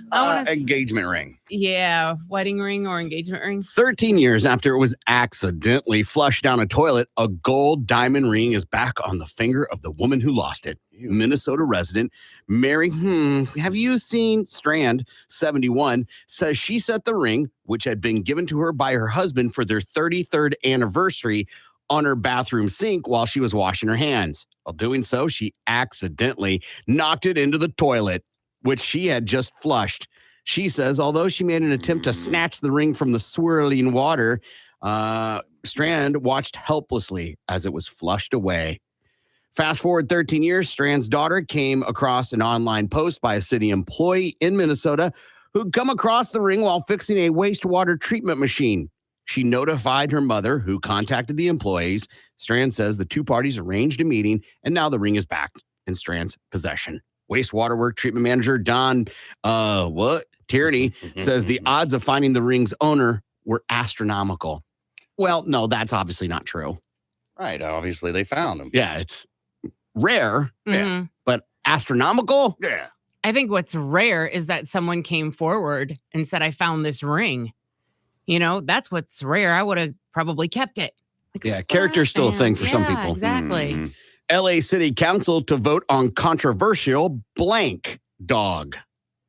LA City Council to vote on controversial blank dog. I think I read this morning, and it passed. It passed. If this is the same story, but robot dog is what LAPD's getting, a robot dog, and people are like, I don't think we should have a robot dog. Merkin, they took our jobs, sort of thing. But I mean, reading it seems like it's going to come in handy, getting into places that normal people can't get into, being able to open doors and blah, blah, blah. Los Angeles City Council voted yesterday on whether to accept the donation of a controversial robot dog to be used by the LAPD. The LA Police Foundation is offering to donate the robot dog, which is valued at about $278,000. Wow. Representatives say the device will only be used in SWAT or hazardous material situations or in search and rescue operations. It's able to open doors and get into areas not accessible to aerial drones. I hear the concern. That makes sense. Yeah. I see their reasoning to do it. Yeah. $278,000 ain't no joke. No, that could feed a lot of homeless people. Or hire some more officers. Yeah, or help pay some teachers that are, severely underpaid. Well, it's the Los Angeles Police Foundation, so it's a separate. Right. It's not a government organization. Right. Okay. Either way, it's a lot of cash to be coming off of for a robot dog, for an Astro. No, How many real dogs. How many things does it have to do to justify the purchase? A lot. More than just open doors and then be able to crawl into spaces that normal things can't. Yeah, like it's a dog. Okay. It's a robot. It's a robot. Yeah, it's a robot. Why they call it a robot dog, I don't Yeah. understand. It's in the shape of a dog. It's on four legs. It is hardly in the shape of a dog. It's got four appendages. Right. It doesn't fetch in the way that a dog would. You don't have to feed it. It doesn't need a vet. Yeah. Right? Sounds like a wonderful pet. But they're calling it a dog because it does emulate a dog. Mm-hmm. I think it should be able to attack like suspects, apprehend. Shoot? No, just run, jump, bite like a normal dog would be able to take down a suspect.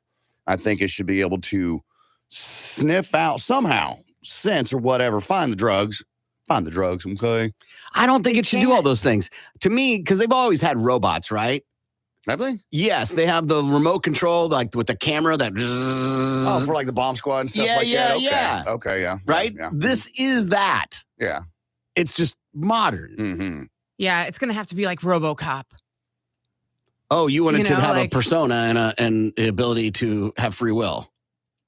Well, no, not necessarily free will, but well, like RoboCop had free will. Now, I'm okay with taking an old dog that's been dead and then bringing it back to life. And oh, gosh, I've seen that movie. It doesn't end well. James Hetfield visits blank. James Hetfield visits blank. Maine. Vermont. James Hetfield visits the world's largest ball of yarn. Wouldn't that be cool? Visits Tulsa. No. Visits cancer kids in the hospital. It was something in the hospital. I think it was a vet or a soldier. It was the wounded soldier. James Hetfield is trying to give back. The Metallica rocker recently made a surprise visit to a pair of wounded Ukrainian soldiers. Hetfield was introduced to the two soldiers by Limbs for Liberty, a local nonprofit organization founded to support Ukrainians who have been injured during the war. Hetfield met the co-founder of the group by chance in the hospital's car park, and she arranged the visit. She later told reporters, not in front of them all, that Hetfield wished the men luck and got better soon. After the visit, he left a note on her car saying, "You made my day." Aww. Well, that's cool. Yeah, but why was he at the hospital? That's a good question. And is it one of those, I guess I'll do it. Hey, would you like to visit these people who's lost limbs? How do you say no? How do you say no at all?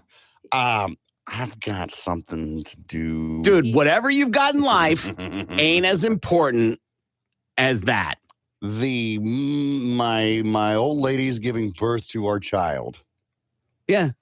You're not pushing. My dad's dying of cancer, and they're pulling the plug right now. Then why are you in the parking lot? Because I just pulled up, you bitch. Because you're late to your dad's death. He ain't dead yet, but he's gonna be. Then if you he's keep me here in fine. the parking lot. You damn woman, I gotta go. Yeah. Tool takes aim at new blank law.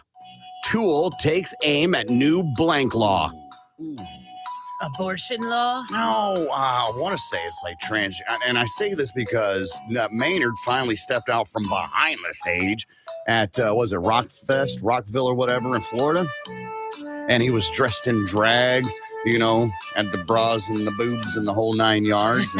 And so I'm thinking that it's some kind of anti-transgender law that he is taking aim at. Tool is taking aim at the new law in Florida. During a Sunday night show at Welcome to Rockville in Daytona Beach, Maynard performed in a blonde wig, lipstick, and a prosthetic breast Last week, Florida Governor Ron DeSantis signed some bills against drag shows and transgender rights. One of those prevents minors from going to drag shows. Welcome to Rockville's an all-ages event. So Keenan was most likely went against the law. There's no word on if local authorities confronted Keenan. I'm going to go with no. You're hardly going to see them at any performance of anything where people dress up and wear makeup. Short of at, a brunch or something that. Right. Everclear announces blank tour. Everclear announces blank tour. They're still around, huh? Yeah. Dude, I put this one in for that response. Farewell tour. Casino tour. State fair tour. There's probably going to be a farewell tour or a Summer reuniting tour. tours. Yeah. I can see that. World tour. World tour. Everclear is hitting the road for a 2023 fall tour. The band also announced the trek will feature special guests, the Ataris and the Pink Spiders. What? The Pink Spiders?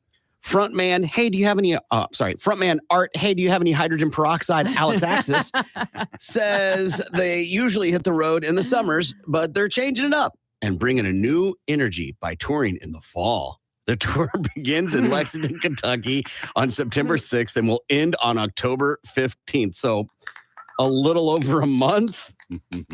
Tickets are on sale now. We need to shake things up. I want to enjoy my summer. Let's do a tour in the fall instead. It's 30 days. Yeah, no. It isn't the summer. It's 30 days. It ain't the fall. No. It's 30 days. That's it. Rick Allen is speaking out publicly about blank. Rick Allen Bean? Def Leppard's Yes, drummer. Rick Allen is speaking out publicly about blank. One-armed bandits. Also, what I was hoping someone would say.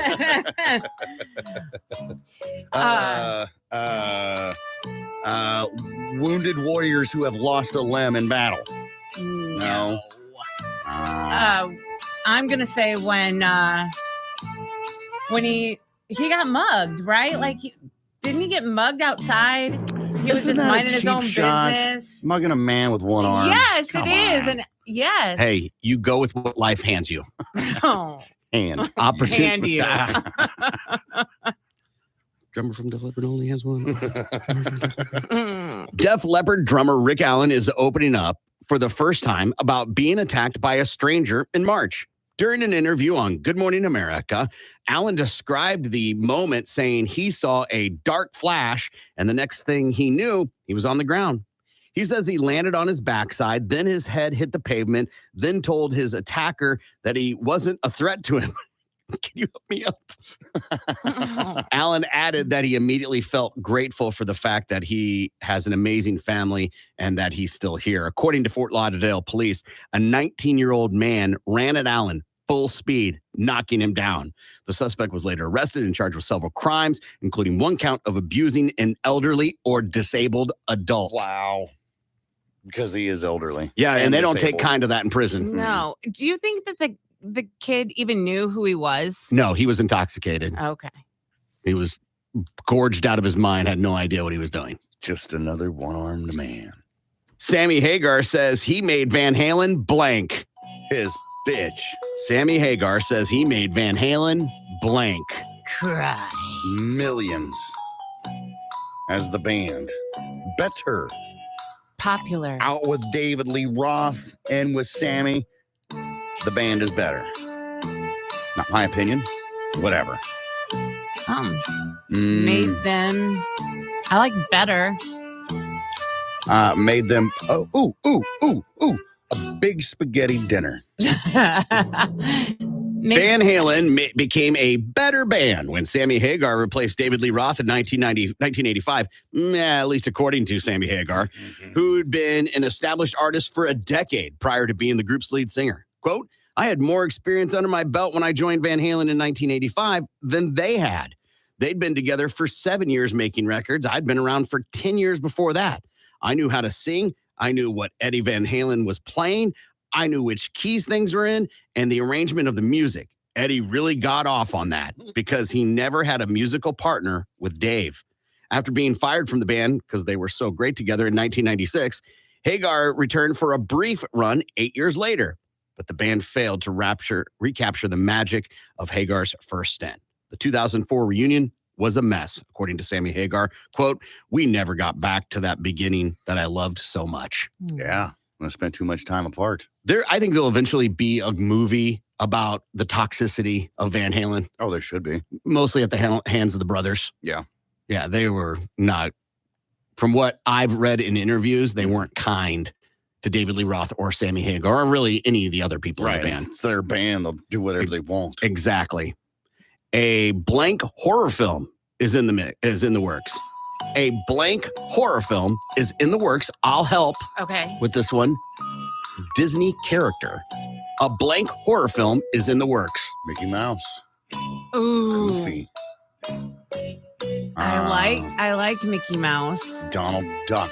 They've done, so let's see. They've done Winnie the Pooh. Not Disney? No, but she's saying that the comic book, Yeah. Pinocchio, maybe? Yeah, Pinocchio. Just stabs people with his nose. He's like a bird. Sharp. The trailer is him sharpening it. Right. Yes. Ooh. With the success of Winnie the Pooh, Blood and Honey, and the announcement of Peter Pan, horror adaptation is coming. Plans are now being developed to turn yet one other of its classic stories into a horror film. Cinderella's Curse is set to begin filming in the UK next month. The film will be directed and produced by Tooth Fairy director Louisa, I got time, Warren. She shared details for the project, saying this is an incredibly unique spin on the Cinderella we all love and know. There are going to be some truly horrific deaths by her hand. I think the Gorehounds are in for a real treat in my dark retelling. The film is expected to be released by Halloween. I think Snow White would have been a better fit. Why she sleeps? Yeah, but you could have the dwarfs. The dwarfs would be a better one, which I think they've made that. Oh, really? It's called the Leprechaun. Oh, well, that's just one. Think of 7. They had like 15 different Leprechaun movies. One movie for every dwarf. Yeah. Right. Two movies for every dwarf. Yeah, I think Pinocchio is the best one. I'm with you on that one. Mm-hmm. I'm with you on that one. I didn't know they had a Peter Pan one out. I didn't either. Wow. What unspeakable things are they doing to Tinkerbell in that movie? Oh. Well, she's got to make an appearance or a variation of, right? Absolutely. She's probably the actual killer. Have you seen the trailer for the new Stephen King movie, The Boogeyman? Yes. Oh, God, it looks awesome. It does. No, I don't think It looks awesome. Reports Tom Brady's purchase stake of blank submitted for approval. Tom Brady's purchase stake of blank submitted for approval. Pasture land in Montana. Burger King. It's combined all of them. Yeah. That'd be awesome. I've retired from being the greatest of all time. I think I'm going to open a Burger King franchise. A goat farm. A goat farm. That's just bad. I think in all seriousness, it is the Raiders. Yeah, the biggest Raiders. Go Raiders! NFL legend Tom Brady is one step closer to owning part of the Las Vegas Raiders. Reports say Tom Brady's purchase of a stake in the team from owner Mark Davis has been agreed to and sent to the league for approval. Brady recently also bought a share of the WNBA's Las Vegas Aces, which is also owned by Mark Davis. Brady announced his retirement in February after playing 23 seasons in the NFL and winning 7 Super Bowls. As Lindsay told us yesterday, he's expected to make his Fox debut after a good year and a half of training. Finally, UCLA study finds cannabis smoke doesn't cause blank. UCLA study finds cannabis smoke doesn't cause blank. Cancer. Seems to be legit. Yeah. But we could also go with erectile dysfunction. Ooh, I like that. We could also, you like erectile dysfunction? No, I like that answer. We could also say cannabis smoke doesn't cause the munchies. Yeah, that's good. That's a lie. Or we could say specifically lung cancer. Sure. A new study out of UCLA finds cannabis smoke isn't as bad for people's lung health as tobacco smoke. The study says COPD, one of the major risks of smoking tobacco, is not connected with smoking marijuana. Researchers compared groups of people who currently used to or have never smoked marijuana. Most of the people were studied for more than 4 years. The study concluded that any amount of marijuana smoke is not known to cause or progress the development of COPD. Take a break. We'll be back. Tulsa's morning show. The Big Man. Their vehicle. For sure. Yeah. For sure, right? I think absolutely. But you still don't say anything.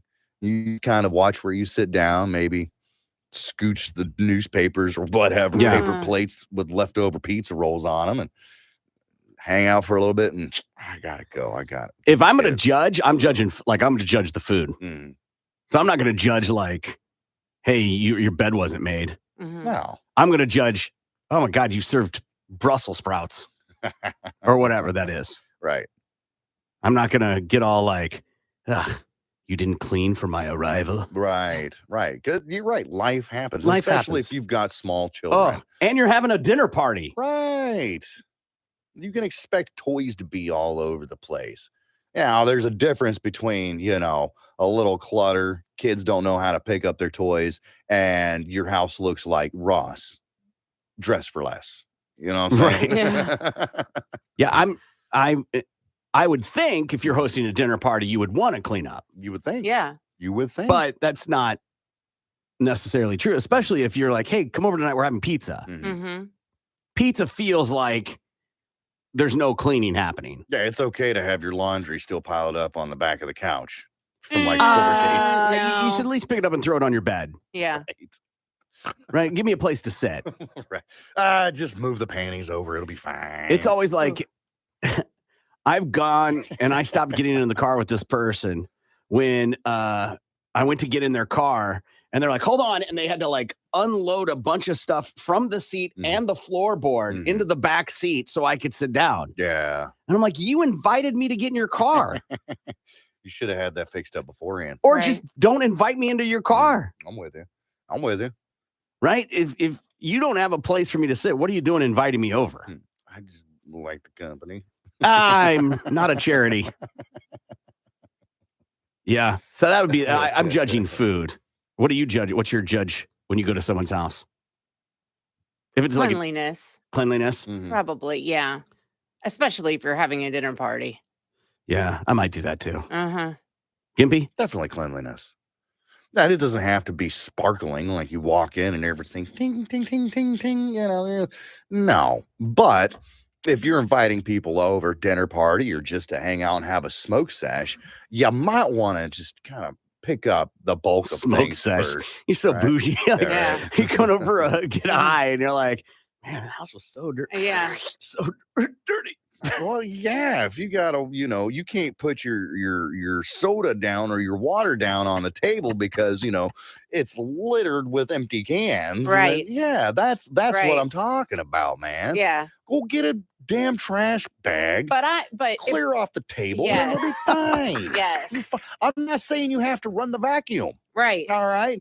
Just don't make people come in and be like, oh God. Oh God. And furthermore, Susan, if it smells a little bit, just spray something.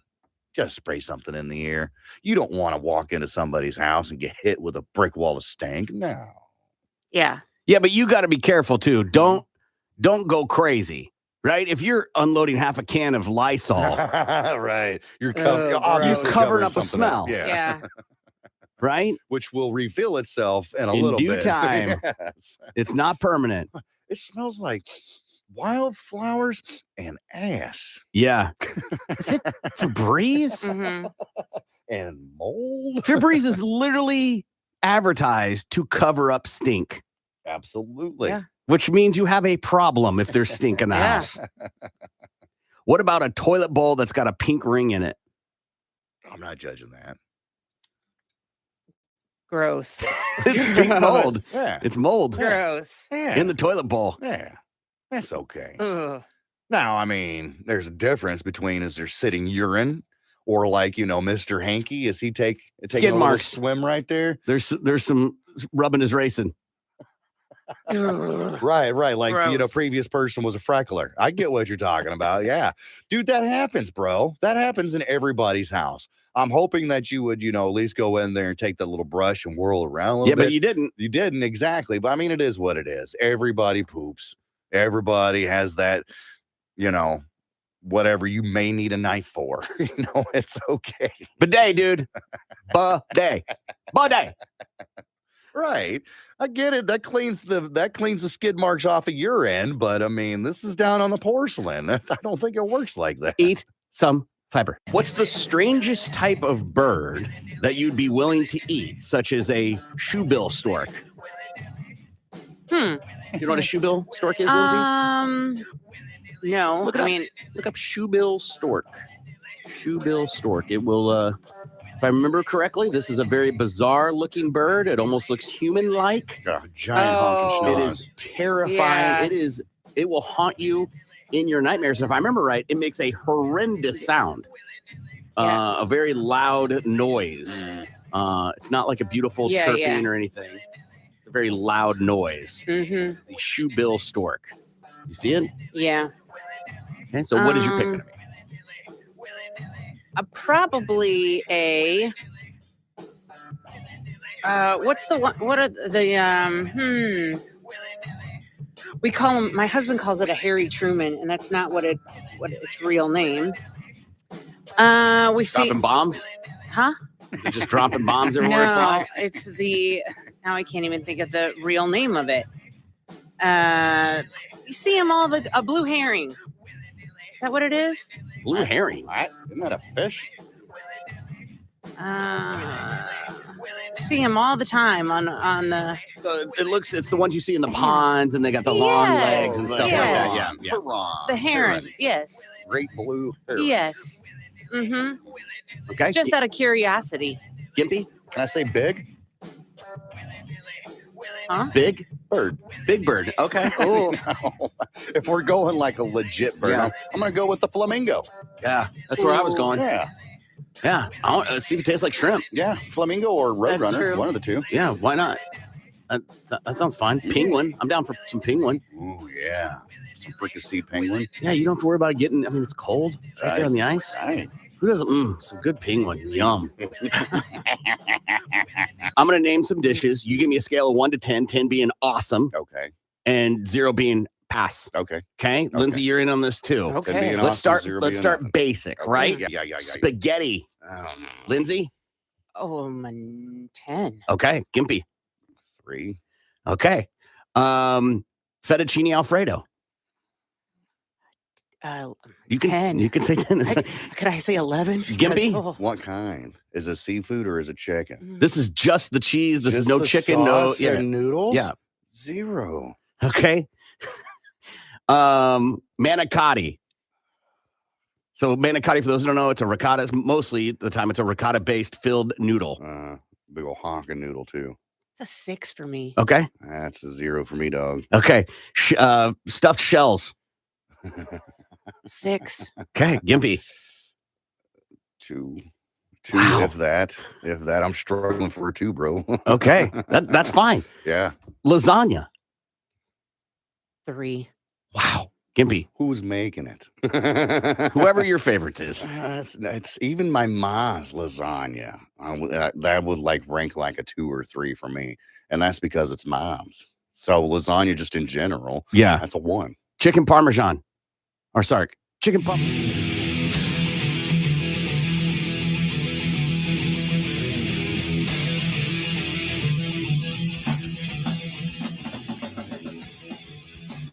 Good morning. It's the Big Man Morning Show.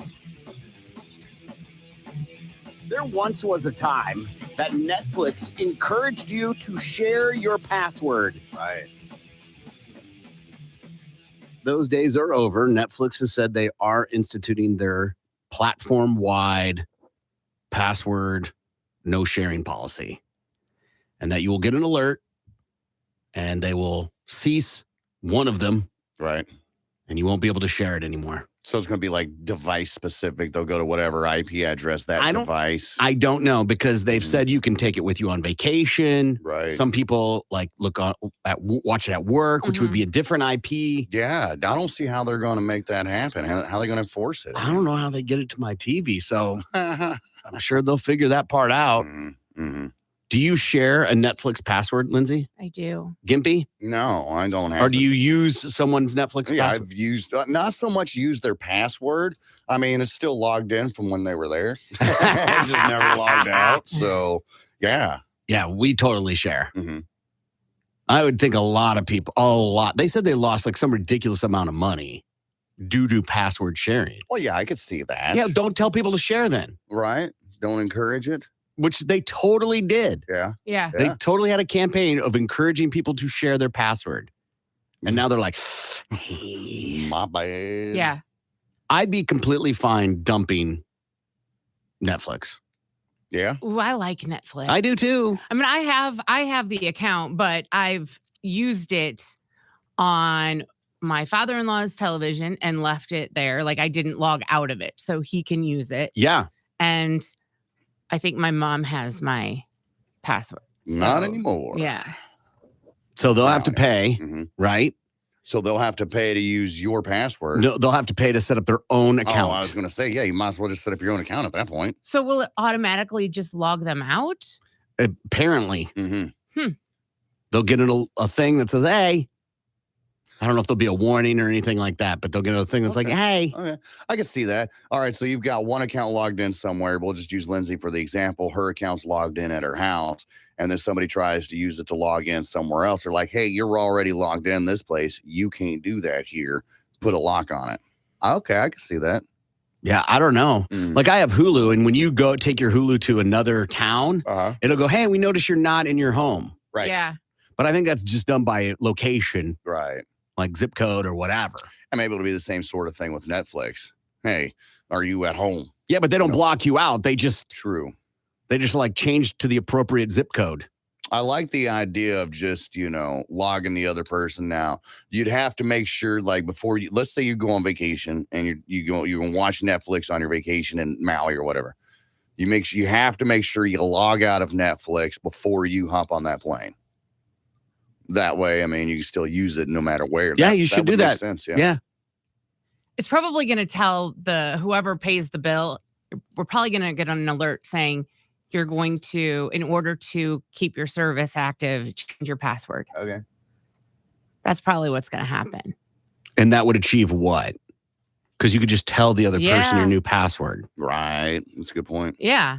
So I don't think they're going to, I think it's going to be a skosh more sophisticated than that. Yeah. Hey, how do we solve this, boss? I don't know. Let's just send an email telling people to change their password. I think there might be a couple more brainiacs in the room. How many devices? Because you do pay for because like my subscription is how many devices, I believe. I think they're gonna reduce the number of logins. So you can have it in 4, like we have 3 TVs. Mm-hmm. We have 4 TVs and tablets. Right. Yeah. And there's times when we talk about a show, I'll log in here to add a show. Yeah, that's a good point. This is just bad news all the way around. But I get why they want to do it. Yeah. I don't know if it's bad news. It's inconvenient for sure. Well, inconvenience is bad news. No. A red light isn't bad news. It's just inconvenient. Bad news if you're in a hurry to get somewhere. Either way, I can see their point of it because they are losing X amount of millions of dollars, people that could potentially be having subscriptions, but they cheap asses just want to use their friends. Come on. Can't they just be like, who cares? How much money really?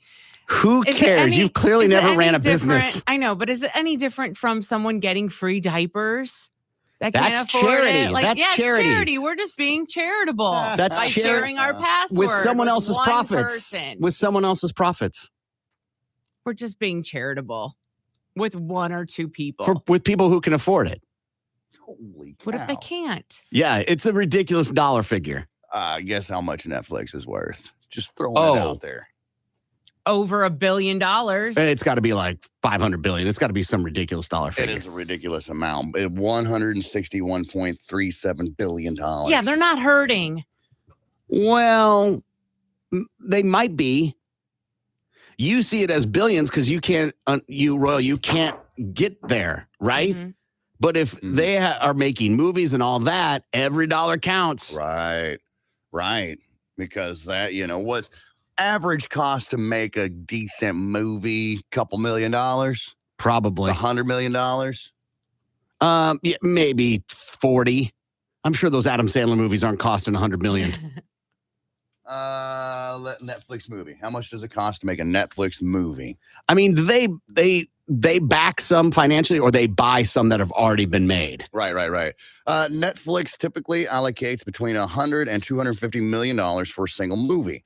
That amount can fluctuate based on the specific film and the desired. So yeah, $250 million, just going on the high end, $250 million to make one movie. Right. Then I get what you're saying. They import a lot of them, but they also have a lot of original series and TV shows. Yes, but they don't cost $100 million. Right. No. Right. They cost maybe $1 million. Okay. Well, we'll see. But the amount of money that they make and the amount of money that they get for they lose, every amount counts. Right. Every dollar figure counts. Says that Stranger Things was by far the most expensive Netflix original series.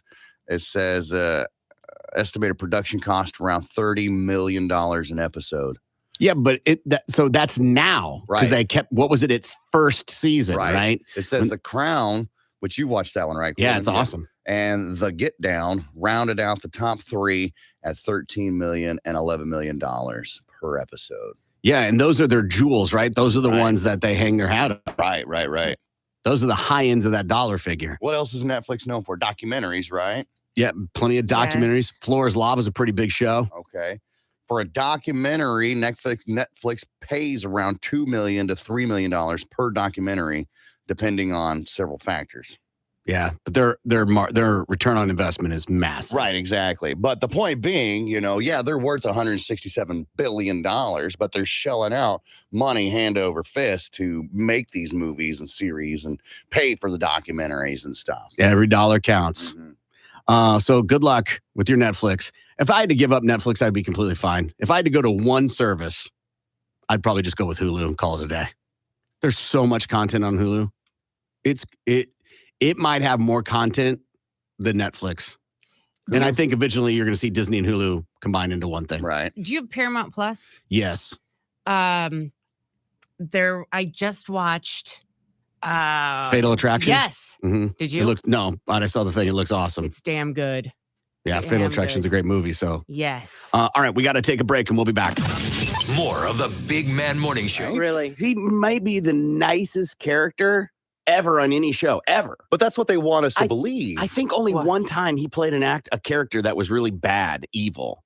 Okay. He mostly was the good golly gee guy. Wow, even on Problem Child, he was a good dad. Yeah. He was like, he could have been on SNL. Like he was a, what do they call it when a comedian, they like hurt themselves and stuff like that? He's that type of comedian. Okay. Like Chris Farley was, where Farley, he'd fall over on tables and it wouldn't bother him any at all. Yeah. But that's what they want you to believe. Maybe deep down inside, he's really just a mean Sure, asshole. who he is off screen is, but we're talking about in the character. Well, that's what I'm talking about. The character is like, oh, we're such a nice guy or whatever, 99% of the time, but you get that 1% that's never shown. But it's kind of like when Kevin Hart threatens you, you go, come on, man. Yeah. You don't know he's this badass muscle guy. Right. Right? All right. So number 2, you make her cry, I make you cry. Again, not on brand with John Ritter. Number 3, safe sex is a myth.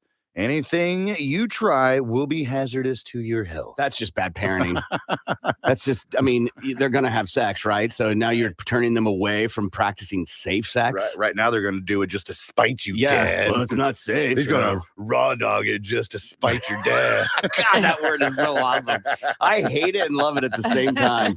All right, so number 4, you're looking at bring her home late. There's no next date. Notice how everything rhymes with these rules. That's on John Ritter brand. Yeah. Number 5, if you pull into my driveway and honk, you better be dropping off a package because you're sure not picking up anything else. Who delivers stuff to your house? Who delivers stuff in honks? I don't know. No, Usually they knock UPS, on the door. no one. Ring a doorbell. For us, DoorDash, Right. Domino's in the time like that. No, that's not a Sure. thing. It says alternative rule number 5: only delivery men honk. Dates ring the doorbell once. That was his alternative to the number 5. Okay. Honking. Oh, okay. All right. So number 6: no complaining while you're waiting for her. If you're bored, change my oil. Change, not check. Mm. I don't know. If you know who John Ritter was, he might mean. You know, he something did play a completely little different. Fruity Fruit on Three's Company. Right? At least to Mr. Furley, Mr. Roper, he They was. believed he Right, was. exactly. Yeah. Number 7: if your pants hang off your hips, I'll gladly secure them with my staple gun. Mm. What Yes. a dick. Assault. Right. Yeah. Again, not on brand for Nope, John Ritter. not at all. And lastly, here, number 8 for 8 simple rules of dating my teenage daughter. Dates must be in crowded public places. You want romance? Read a book. I like it. Again, that might be the most on brand of all of them Yeah. for John Ritter. Yeah. I had to look up whether or not John Ritter ever played a bad guy. And the only one I found was his role in the film Bad Santa. Bob Chapesca. With Billy Bob Thornton? Yes. Was he still alive at that time? I mean, In apparently the internet says so, but 2003. okay. He was out to expose him for the hard drinking offensive brute that Billy Bob Thornton's role was. Sure enough. Yeah. Sure enough. And John Ritter died in 2003. Yeah. Wow. So shortly after he did that, I guess. Yeah. How about that? I feel like I saw him in a, because he was in Sling Blade, if I remember correctly, too. Like he was the friend, he was the father of the boy. Was he evil in that? I don't think so. Maybe. I can't remember. Yeah. But Problem Child, we know him as. Yeah. I feel like there was he played Roy Slade. Is that right? In Sling Blade? No. No. Oh, he was the priest. Mm. That feels on brand for John Ritter. Yeah. Yeah. Who had John Ritter on there? What they'll talk about today? Bingo card. Yeah, not me. Nobody. I found some myths about serial killers. Oh, fun.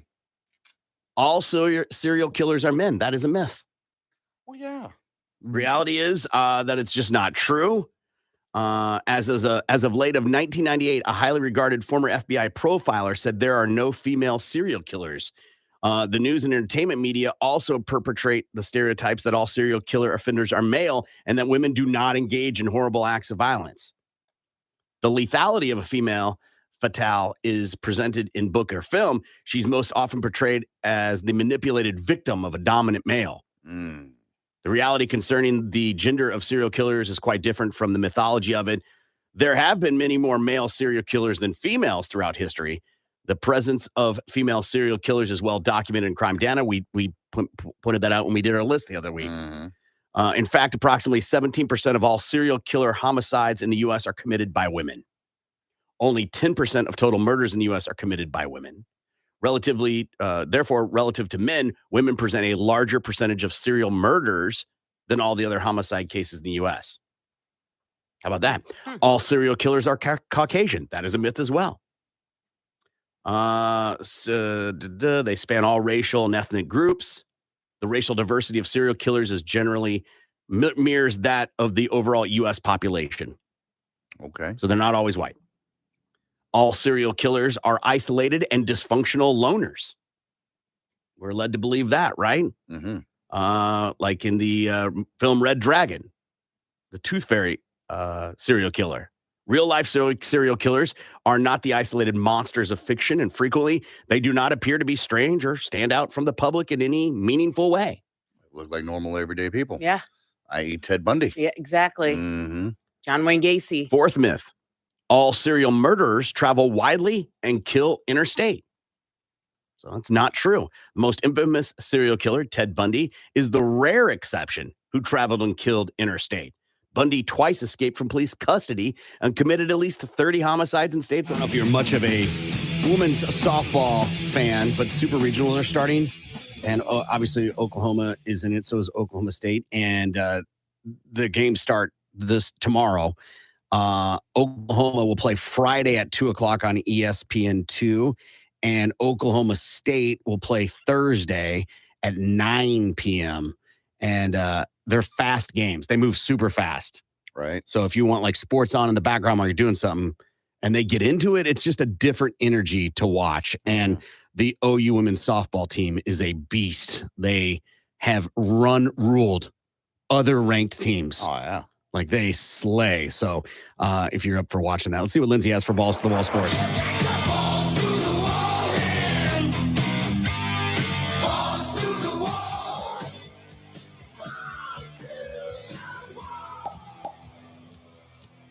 The Chargers are altering Austin Eckler's contract in order to keep him with the team.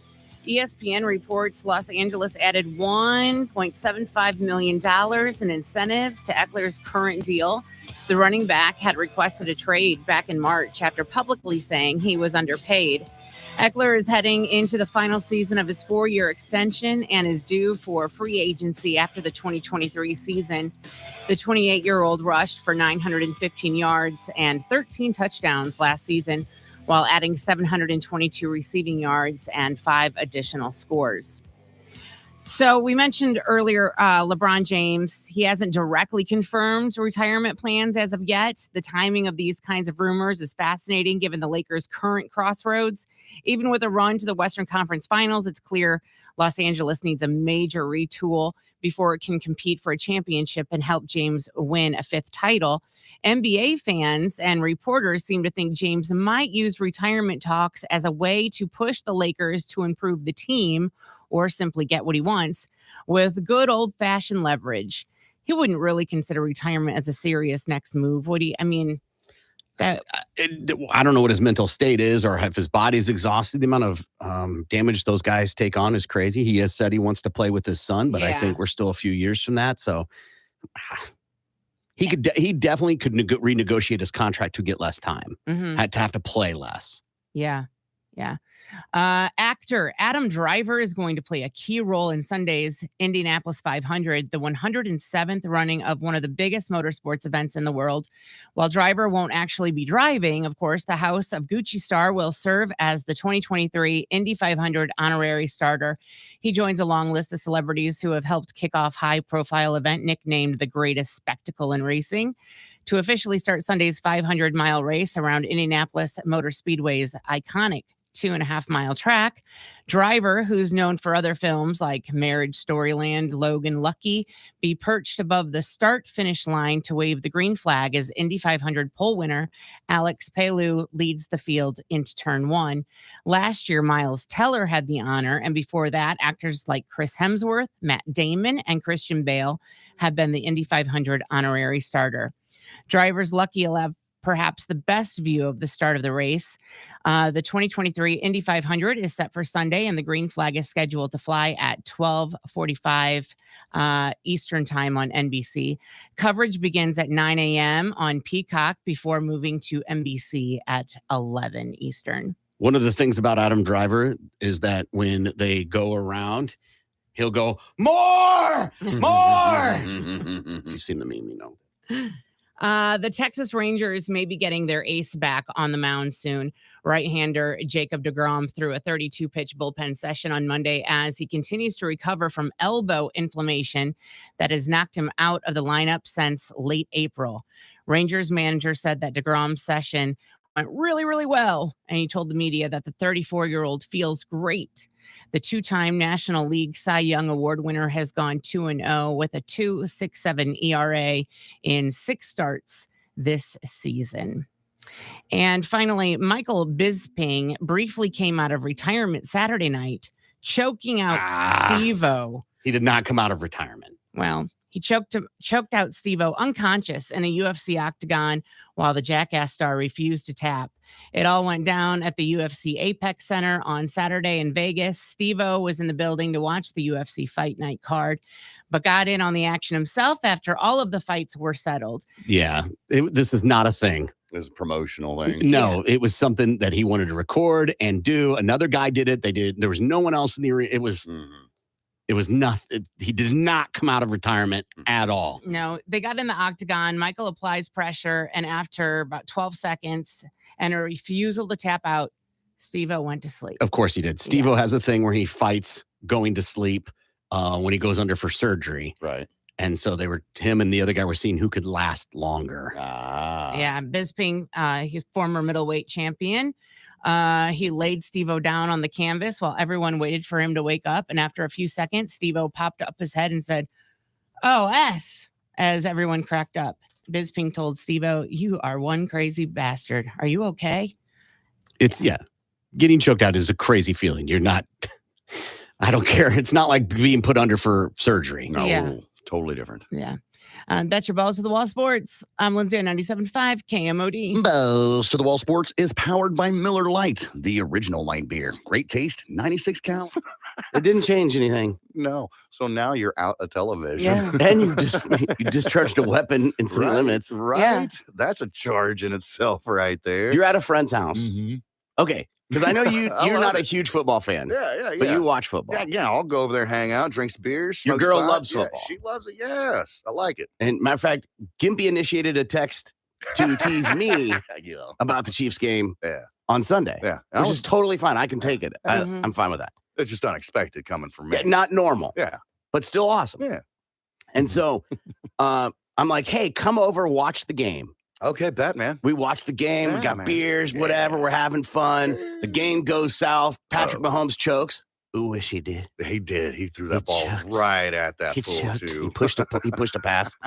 Anyway, I digress. And he throws the interception. I chuck my beer at the TV. I start punching the TV. You don't even know I'm packing. I pull out my gun and start Yeah. shooting the TV. And I yell, "Son of a bitch!" Yeah. What's my next Is it plan of safe action? to say you probably will not come back over to watch a football game at my house? I'm definitely. Well, I might. You. Oh shoot. Totally no, I'm care- not it's a coming pr- back. yeah, it's a pretty I'm not extreme coming violent back. situation for a Yeah, guy it who's is. not violent. For you. I was even to say, even if my best of friends did that, I'd be like, all right, I'll give you one more shot. If you pull out your gun a second time and start shooting a television over a goddamn football game, I am definitely never coming back. Not for football, not for Parcheesi, not for no goddamn win, lose, or I ain't draw. playing none of Monopoly that. with you, bitch. No, because I could be the television. I'm not taking that chance. I would give you one more opportunity, because you're not the guy that kind of, just flies off the handle like that. That's a one-off. If it It was happens, pretty violent. if it happens again, I'm like, all right, something's going on. Now, I'll tell you this. You pull out your gun, you start shooting a television, I'm not going to be sticking around for much longer. Right, the party is over. Pretty much. Even we're if the definitely game we're at not watching halftime- the second game. No. No. I gotta go. I got to go vacuum my lawn. See you in the morning. No. It's weird to see grown men get that angry about something they have no part in. Mm-mm. Right. Of other grown men playing a kid's game, getting paid a king's ransom. Ain't that the To truth? get that mad. And I'm not saying you're not invested and you can't be a fan, Mhm. right? I get it. It's been your team forever. Right. You've been there for the ups and downs. But getting mad, I'll accept throwing a beer. Sure. That I'm like, yeah, emotions get the best of you. Yeah, heat of the moment. Sure, why not? You threw a beer, walked 10 feet, Yeah. punched a television multiple times. Then it fell. You then made a movement towards your waist, knowing what was there, Right. unholstered Uh-huh. or unwaistbanded, I guess, All right. and then fired not once, not twice, not 3 times, multiple shots. You had plenty of chances as adult to control your emotions. Yeah. There is no way this individual that I saw in that video does not beat his wife. Oh, Exactly. Has to, man. That is, your ass is out of here. Go stay in a hotel. I think, okay, I love your thought. When do you do that? When do you tell him to leave? Oh, as soon as he punches the TV, what are you thinking? So you're going to try and yell at him while he's shooting the television? At what point, when someone's acting that way, Do you intercept, Lindsay? Yeah, because clearly this isn't the first time. This isn't the first outburst. They just got boxes of TVs lying around. Yeah, exactly. right. Hey, kid fell off Especially as a Cowboys fan. Yeah, this clearly wasn't the first time. So before that's happened, you would do it. We're talking about this instant. No, we're talking about this instance. Okay, he punches the TV. He shoots it. At what point do you engage with him and say, "We're done. You're out of here"? Is she a friend or is she the old lady? Old lady. Okay. Yeah. All right. I like that. I suppose after he empties his rounds of the gun. I think that's a bad call. It would have to be after. I think that's a bad call. That's like telling somebody who's amped up to calm down. Right. It just ain't going to work. It ain't going to work because you know what's going to happen? Chances are he's going to go reload, either grab another magazine or grab the box of ammo and reload the one that he just emptied and then take it out on you. Yeah. I'm good on that. Or use his fist or whatever. Yeah, I'm good on that. If I was the old lady in the situation, I'd just grab me and my 5 kids and I'd go stay in a hotel somewhere. And then let him sit in there, be drunk AF as he is, let him look at his beat up, shot at television, and let reality sink in of what he's actually done. Let him go to bed. Let him wake up sober. See the TV again. See the TV again with the bullet holes in the television and probably in the walls. And then figure it out from there. Be like, listen, bro, you shot the television. How do I know that me, Miguel, Vera, and the rest of them are all, he's Cowboys fan, so I'm just assuming. But how do we know that we're not next? I'm not going to take this chance. Do you call the police? Oh, this is the next day? Whenever. You're at my house, that happens. Do you call the police? You'd leave before you call the police. On your way. On the way out the door, like in the driveway, driving away. You know, if it was one of those, all right, he just got done shooting the television. I think this is my moment where I can leave. Like he's in the bathroom taking a whiz, right? Because he's been you wait for your that. moment. Wait for your moment, and then you go ahead and you skedaddle on out of there, and you call the police and let them come over to the house and deal with it. And then you got to go to the house the next day, and then you got to see the TV on the ground with bullet holes in it, and then remember. Yeah. And then you change the locks. Yeah, I think you definitely wait the next day. Calling the police feels like that makes sense. It does. It does. You fire a weapon within my proximity, I feel like I've got to call the police because that's not normal behavior. Yeah. But I love the idea of letting him marinate in it. You sit here and think about what you've done. You don't even need to say that, right? Right? Right. That's like telling a fat person they're fat. They own mirrors. Like, you come in. Shot the TV. Yeah. Son of a. What happened to the team? Right. Goes, stumbles up, still drunk a little bit. Oh, goddamn tequila. Ay, Dios míos. Goes for the television to turn on the news. Click, click. Nothing. TV's on the floor with bullet holes in it. How stupid. And then do you upgrade after that, or do you just get whatever you get the Aspina brand that you've never heard of that's on sale for $200? In case this happens again? Yeah, right. That's all you can afford. I mean, right. People don't keep a surplus TV budget. I don't think. No, that's what pawn shops are made for, man. I haven't bought a TV in like at least 4 years. And that's when I moved into the house. Oh, that's not true. I bought one for the playroom, I guess. Yeah, but you bought one of the cheaper ones, right? You didn't go, Samsung or nothing like that. Yeah. All I got to tell you is Roku. That's all I got to tell you. I got a one Roku TV is cheap and it works fine. Absolutely. People are like, well, how many HP did the thing and lines and all that? I'm like, it comes on. Right. Does it have a picture? Yes. Yeah. Perfect. Can you get to the YouTube? Yes. That's it. I'm confident with higher level brands, you get a different picture. Confident. I just don't care. Right. It's kind of like a diamond ring. There's different levels of a diamond ring. You get over a certain threshold, the human eye, cannot tell the difference. Right. Now you're just spending money. Yeah. There's no reason to get, I don't know what it is, like an A diamond. You can't see the difference between an A, B, J, whatever. You need a monocle to do that. Right. So same with TVs. I'm like, who cares? If it's going in the kids' room or like an outdoor TV, right there with you. If it's the main TV in the living room, though, oh, no. Oh, how about this? Someone's like, what if it's at your house? Like you invite me over to watch the game and I shoot the TV. There is so much going on in that situation. One, you owe me a new TV, brah. Two, we're not friends anymore. You can't shoot a gun in my house. I'm calling the cops immediately. And if you try to run off before police get there, I'm telling them everything. I'm rolling right on over. I'm telling them everything about you. Because now you've destroyed my house. It's one thing to destroy your own property, but you come into my house and you start firing guns. And why do you got to carry a gun to a watch party? Right. Because you never know. Sure. Home invasions happen, Corbin. Sure. In the middle of football games. No, listen, even robbers know there's nothing to take at a Cowboys fan house. I'm going to read this headline. This is real. Horses sue the federal government over them being exiled to an island. Did you get that from The Onion? No.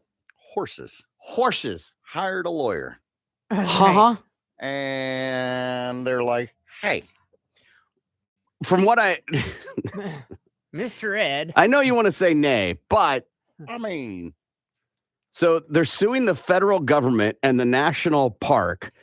Win Today and Jelly Donut have brought a lawsuit by just kidding. That's okay. I was gonna say, horses always have like stupid names. Right. They never end in E like a dog's does. Right. Anyway, a lawsuit brought by two animal rights groups, an environmental activist, and a woman who lives on Georgia's Cumberland Island names a group of non-native wild horses as plaintiffs. The lawsuit claims the horses have standing to bring a suit in their own right.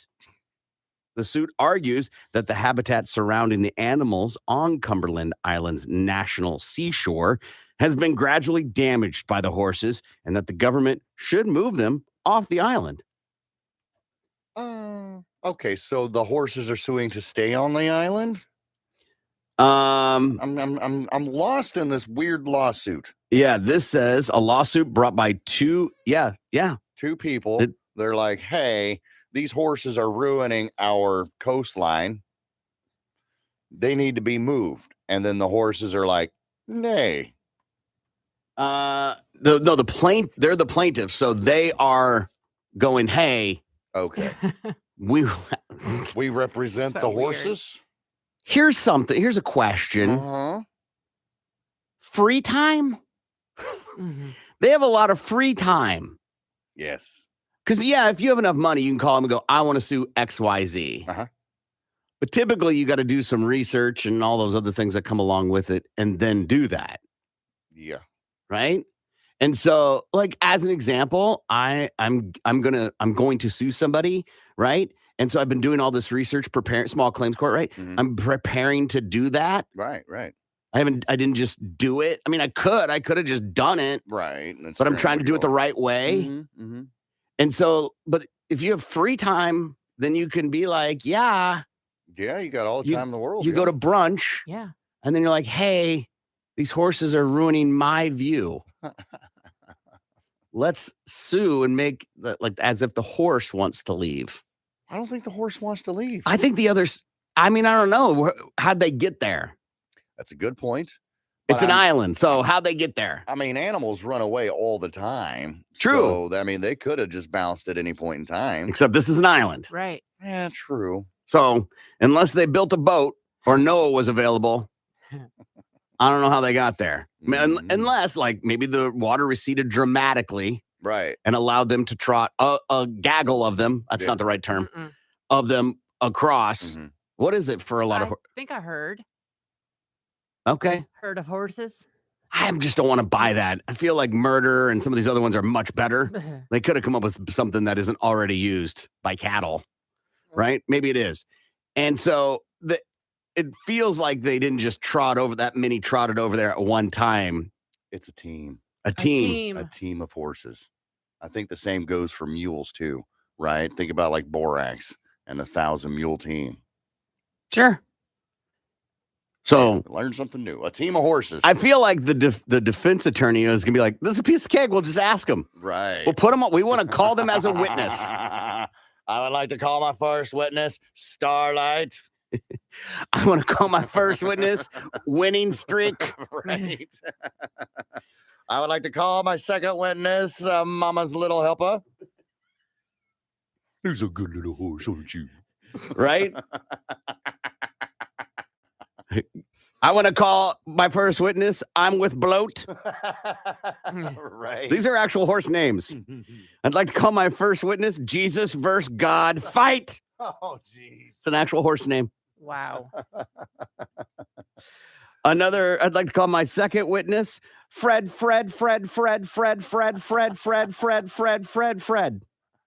That's the name of a horse. He's the special one. Yeah. I'd call my Frank. second witness, hand. I would like to call to the stand, Sugar. Sugar, come on up here. Oh, God. My next witness, Your Honor, is whore of the paddock. Oh, jeez. That's the troublemaker right there. You watch out for that one. And after that, I'll have Rumpelstiltskin. These are horses' names. I'm pulling from a list of real horses' names. Wow. Dog poop being tossed over balconies at apartment complex. This is happening in Largo, Maryland. Residents at one of the Prince George's County apartment complexes have been tossing dog poop over their balconies, and it's creating quite a mess below on the sidewalks. So residents are unhappy, and apparently there's a lot of people that are trying to move into these apartments and instantly turned off because they're stepping on the sidewalks trying to look at apartments and stepping in poop. Oh, well, look where you're going. Right. BB Stokes Davis is a realtor who works at one of the businesses attached to the building, and she says when we have customers coming in, there's dog poop all up and down the sideway. We talked to the resident manager out here about it, and they didn't get it cleaned up. They said they was going to put that guy out there who's above our property, but nothing's been done about it. Poopy de scoop. Davis says residents have been dumping dog poop over their balconies, and it's landing on the awnings and ultimately on the sidewalks. It was all down doors and everything, she said. I'd go in the front door because I'm not going to put my hands on dog poop. Scoop de dee whoop. We're told this is a reoccurring issue over the last year. The resident manager told their local Fox station tenants have been warned not to dump their dog feces over the balcony. Oh, have they? When it happens, they say the resident management team has cleaned up the problem. Well, not really. Poop. Because it's still happening. I mean, it's got to be one person. It's not a movement. Right. Well, I mean, it is a movement. Yeah, thank you. For someone. Yeah. Right. But it's not like the entire apartment complex is banding together and be like, we just throw your poop over the balcony and onto the awning. Where it's happening, put a deer camera up. It's that easy, man. Yeah. Find out who done it. And then be like, hey, pick up your crap. Yeah. Literally. Yeah. That's gnarly, dude. Yeah. I actually, I will forgive the occasional, I'm not picking up dog poop when you're walking your dog or whatever, right? Right. Overall, you should. Absolutely. But you forget a bag, you're in a rush, whatever. But this is gnarly, dude. Like, you're deliberately, intentionally making it someone else's problem. Absolutely. Yeah. Just being lazy. Yeah. No, you aren't being lazy. You are taking energy and throwing it. You're not picking it up. Right. You're going out of your way, opening a door, a window, and heaving feces through it. Well, I think what's probably they're just letting their dog go on their own balcony, and they don't want to, be in on their balcony because that's where they like to go sit and enjoy their coffee or whatever. So they just throw it off their balcony. I kind of interpreted that there was somebody throwing it, because if it was on the balcony, I feel like they could narrow it down to like just a few. And that's possible too. You would think that they would go knocking on the doors like, hey, I know you got a dog in here. There's no dog. I just sit there, make my maintenance guy sit there and film it. That's what you're doing today. Right. Yeah. You're going to catch the poop tosser. Yeah. That's your job today, Franklin. Yeah. Right. You're going to be the one who's going to be out there all day just waiting for someone to heave. Right. Just heave crap over the edge and get them. Right. Right. So wait, I don't have to go mow lawns or paint apartments or go into someone's apartment to fix a water heater, nothing like that? Nope. You're just okay. Yeah. Except if you've never been on a stakeout, Oh my God. it sucks. It'd be brutal. You're like, Right. sorry. And by that time, you dozed off. Somebody's done throwing turds back on the balcony, the overhang and whatever. You missed your opportunity. God damn it. I'll be back out here tomorrow to try to catch him. Walt Disney World employee arrested for upskirt videos. So there's a dude, he's 26, his name's Jorge Vega, and he works at the Doc Ondar's Den of Antiquities at the Star Wars Galaxy Edge at Disney's Hollywood Studios. Apparently, this cat was caught by another employee taking a video. It was up the skirt of a young 18-year-old woman who was there shopping for lightsabers with her boyfriend. Yeah, he got a girlfriend. Anyhow, that's a different story. So the employee goes and tells the manager calls the cops come out and they talk to Jorge, and Jorge's like, yeah, man, I've been doing this for like 6 years. I've got like over 500 videos on my phone. Here, you want to see some? And he ends up sharing some of the videos with the police. Anyhow, the woman, the 18-year-old woman, had no idea she had been filmed.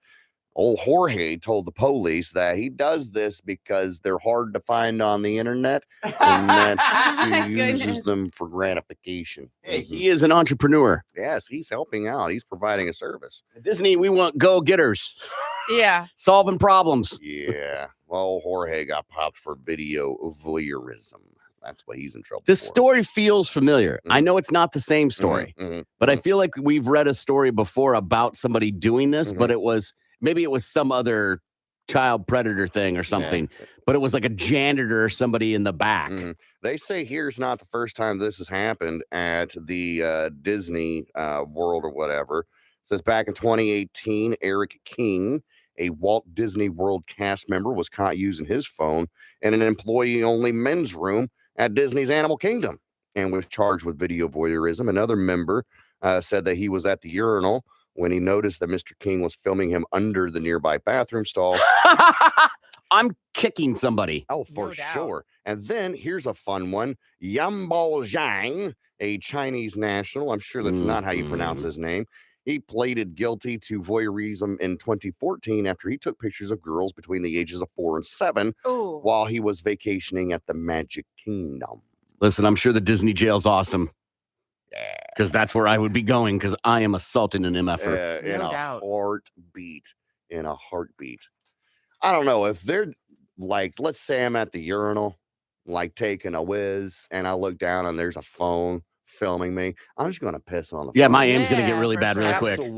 Absolutely. Now, if I find out that you were videoing my little girls, that's a different story. Cattle with tongues missing found in Texas.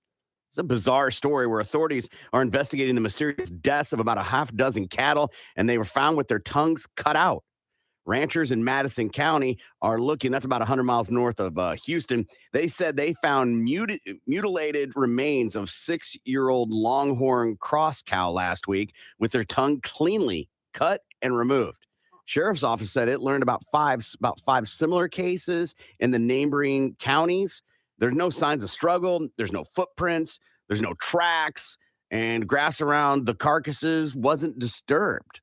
Oh, well, then it had to be aliens then. Well, of course. Of course. I don't know, man. They say cow tongue's pretty good. So, I mean, maybe the aliens got, a new taco recipe or something. They're like, hey, we need. Is it chunga? Is that what chungura? Fresh cow tongue. I forget what it's called. But yeah. Cow tongue tacos are yummy, yummy, yummy.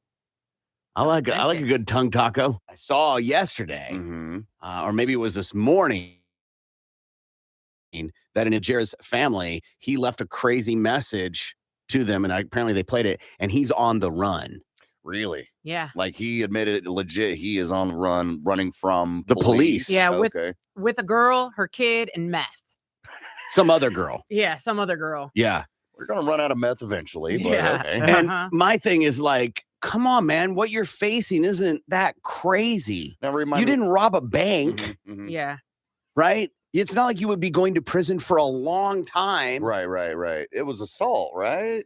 Yeah, In a yes. sense, yeah. But it would be knocked down pretty far. Yeah. If he even stuck, right? But the thought of doing time in the big house makes people just zoom. Yeah, except it probably wouldn't be the big house. No, it'd be a little house. Yeah. County house. And so like you would probably would help. And you're just like treating it like you're Bonnie and Clyde. Yeah. Right. With a kid. Right. Yeah. That's something Bonnie had. But like you're just running like, come on, don't do this. He's going to get caught up. He is too recognizable to not be caught up somewhere.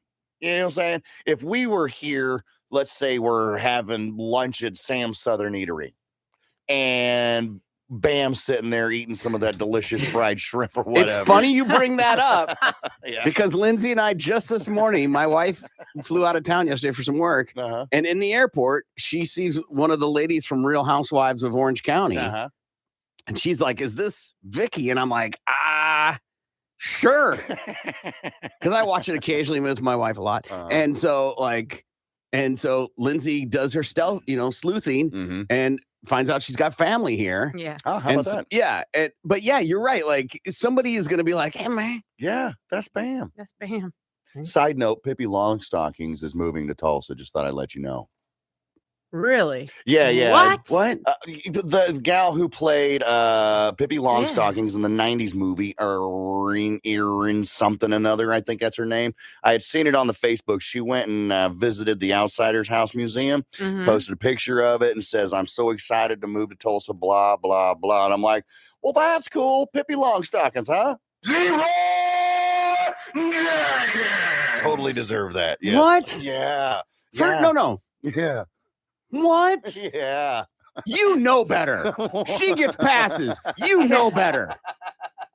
I'm just figuring while we're talking about actors and Tammy actresses. Aaron? Is that her name? Yeah, that's your name. Tammy Aaron. You had your chance 15 minutes ago to bring up that name and put her on a list. That's true. Right. So She would've been excellent. now you're getting finger shamed for Leroy Jenkins. For shame. How often do your I Leroy atonement is going to be Jenkins? big. How often do I Leroy Jenkins? Come on. Not that often. Dude. Okay. But you may do a look. This is a complete This is Leroy full-blown. Jenkins. Drag that drink. Yeah. Yeah. So much, in fact, I don't even know what to do now. That was a giant Leroy. Yeah. Well, you might just be able to see Pippi in town somewhere. But yeah, dead Jerry Springer. I wouldn't even know Pippi Longstocking if she came up to me and said, I'm Pippi Longstocking. Really? You never Pigtails would, huh? sticking out. Unless she has the pigtails. She has aged a little bit since her role as Pippi Longstocking. She's still but adorable. She sure is. I mean, I don't know how recent this picture is, but What's her name? Tammy Aaron. Aaron. Tammy with an I and one M. I'm just looking at the people. Why is ABBA coming up? Pippi, because it's a book. For those who don't know, it's a book. Yeah. Mm-hmm. Yeah, she did the New Adventures of Pippi Longstocking, and in '88, that was one of the movies that she did. Tammy? Yeah. One M and an I, and then Aaron. E-R-I-N. Yeah, she looks. Whoa. She's 48. Yeah, she is. She's Yeah, from she Wheaton, is. Illinois, originally. She has changed since her Pippi days. Yeah. What is? I don't know what's happening. Did I throw a whole wrench in your system with Yeah. Pippi Yeah. Longstockings? You- My bad. What are you doing? What are you doing? What do you mean? What am I doing? Why are you commenting on her page, Mr. I don't do social media? Because I'd seen that she was moving, and I was like, "That's awesome! I'd love to have you on and talk to you about About what? being Pippi Longstockings. what? And why are you in Tulsa? Why About didn't you what? move here? What have Why? you been doing What- since 1988? I can tell you, she did Disconnect in 2010. It would be the shortest interview of all time. I'm Says sure you- she's a fantastic You don't individual. know that. What was it like to have coat hangers in your pigtails? Exactly. You might learn some things about her. About what?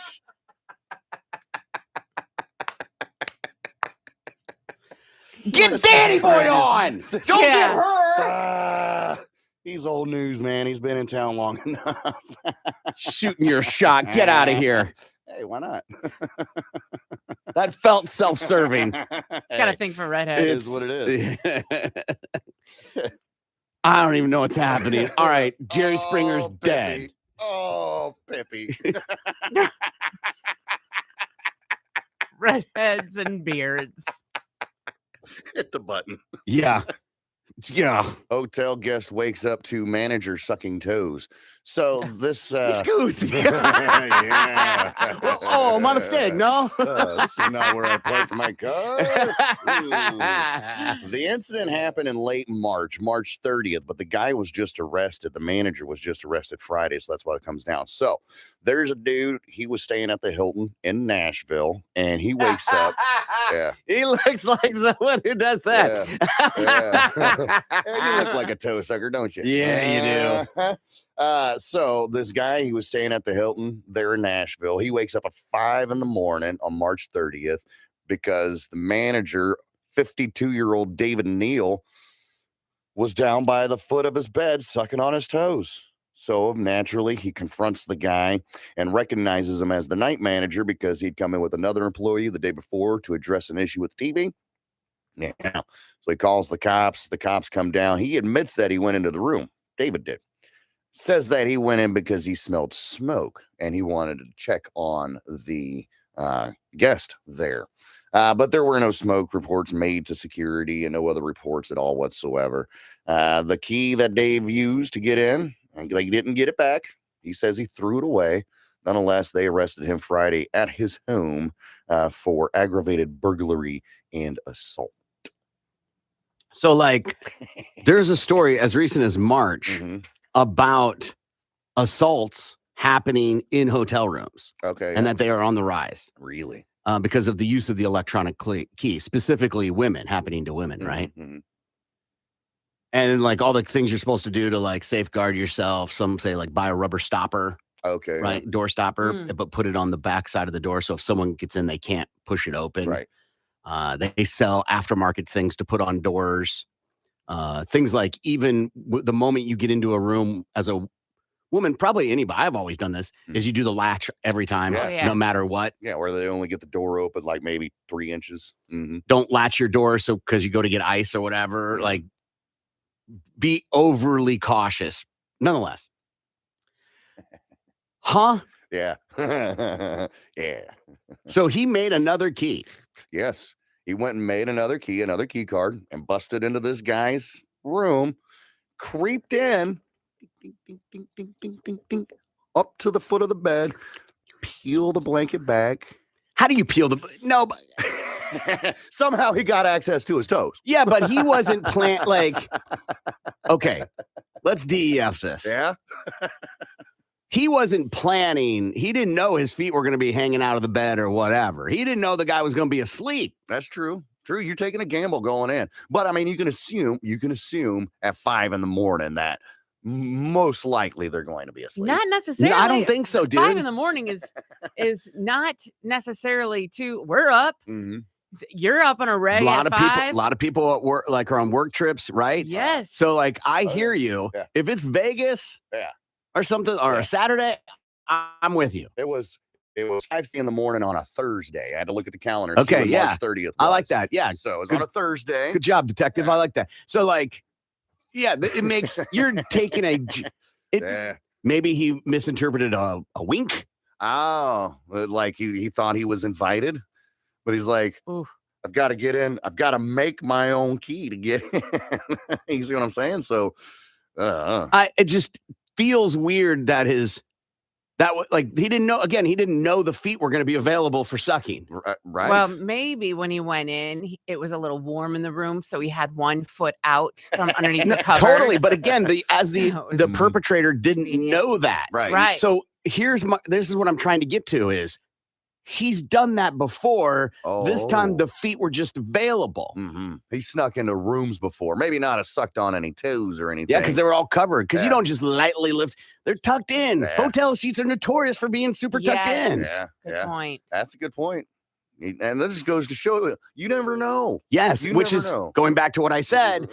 The assaults that are happening in hotel rooms and the lack of security people are putting on themselves when they stay in hotel rooms. And what kind of hotel was it? It was a Hilton.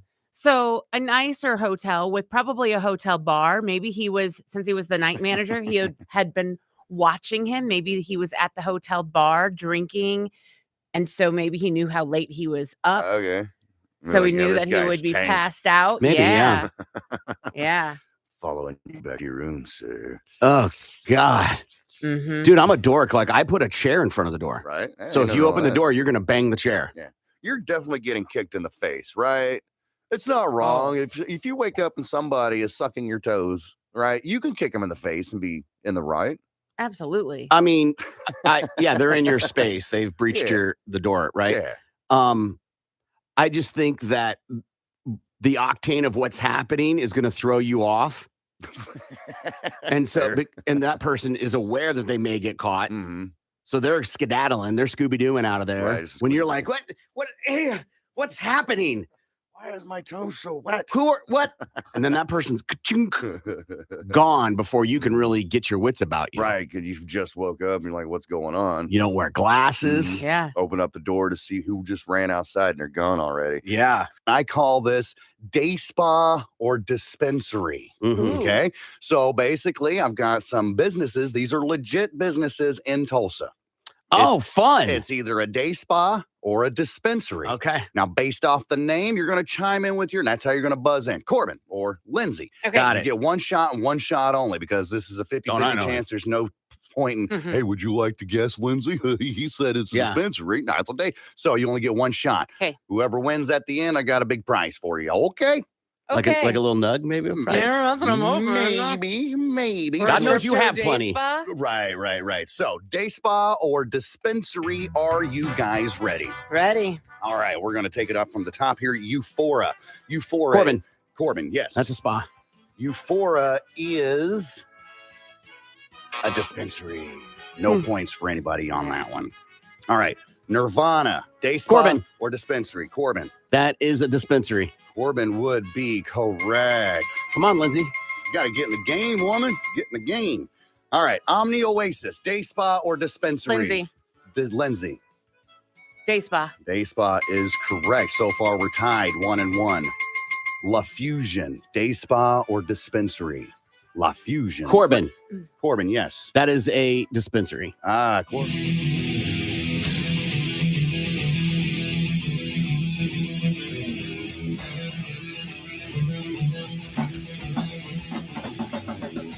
Good morning. It's the Big Mad Morning Show, 918-460-KMOD. You can also text BMMS and then what you want to say to 82945. Join us in the studio is our friend from the Tulsa Drillers, Mr. Justin Gorski. Hello, friend. Hey, how we doing? Good morning. Good. Drillers tied for first in a very tight race in the Texas League, and it's way early in the season to really be mentioning this. I only bring it up to show the level of play that's happening at One Oak Field. We were down 5-0 last night in the 8th inning and came back and won 12 innings. I mean, our guys are on fire right now.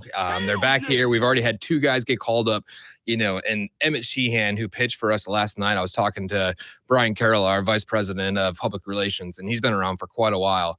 He said he may be one of the best pitchers he's ever seen come through Tulsa. No kidding. And that says a lot when Brian says something like that. I mean, this guy is consistently 97 to 99. He's touched over 100.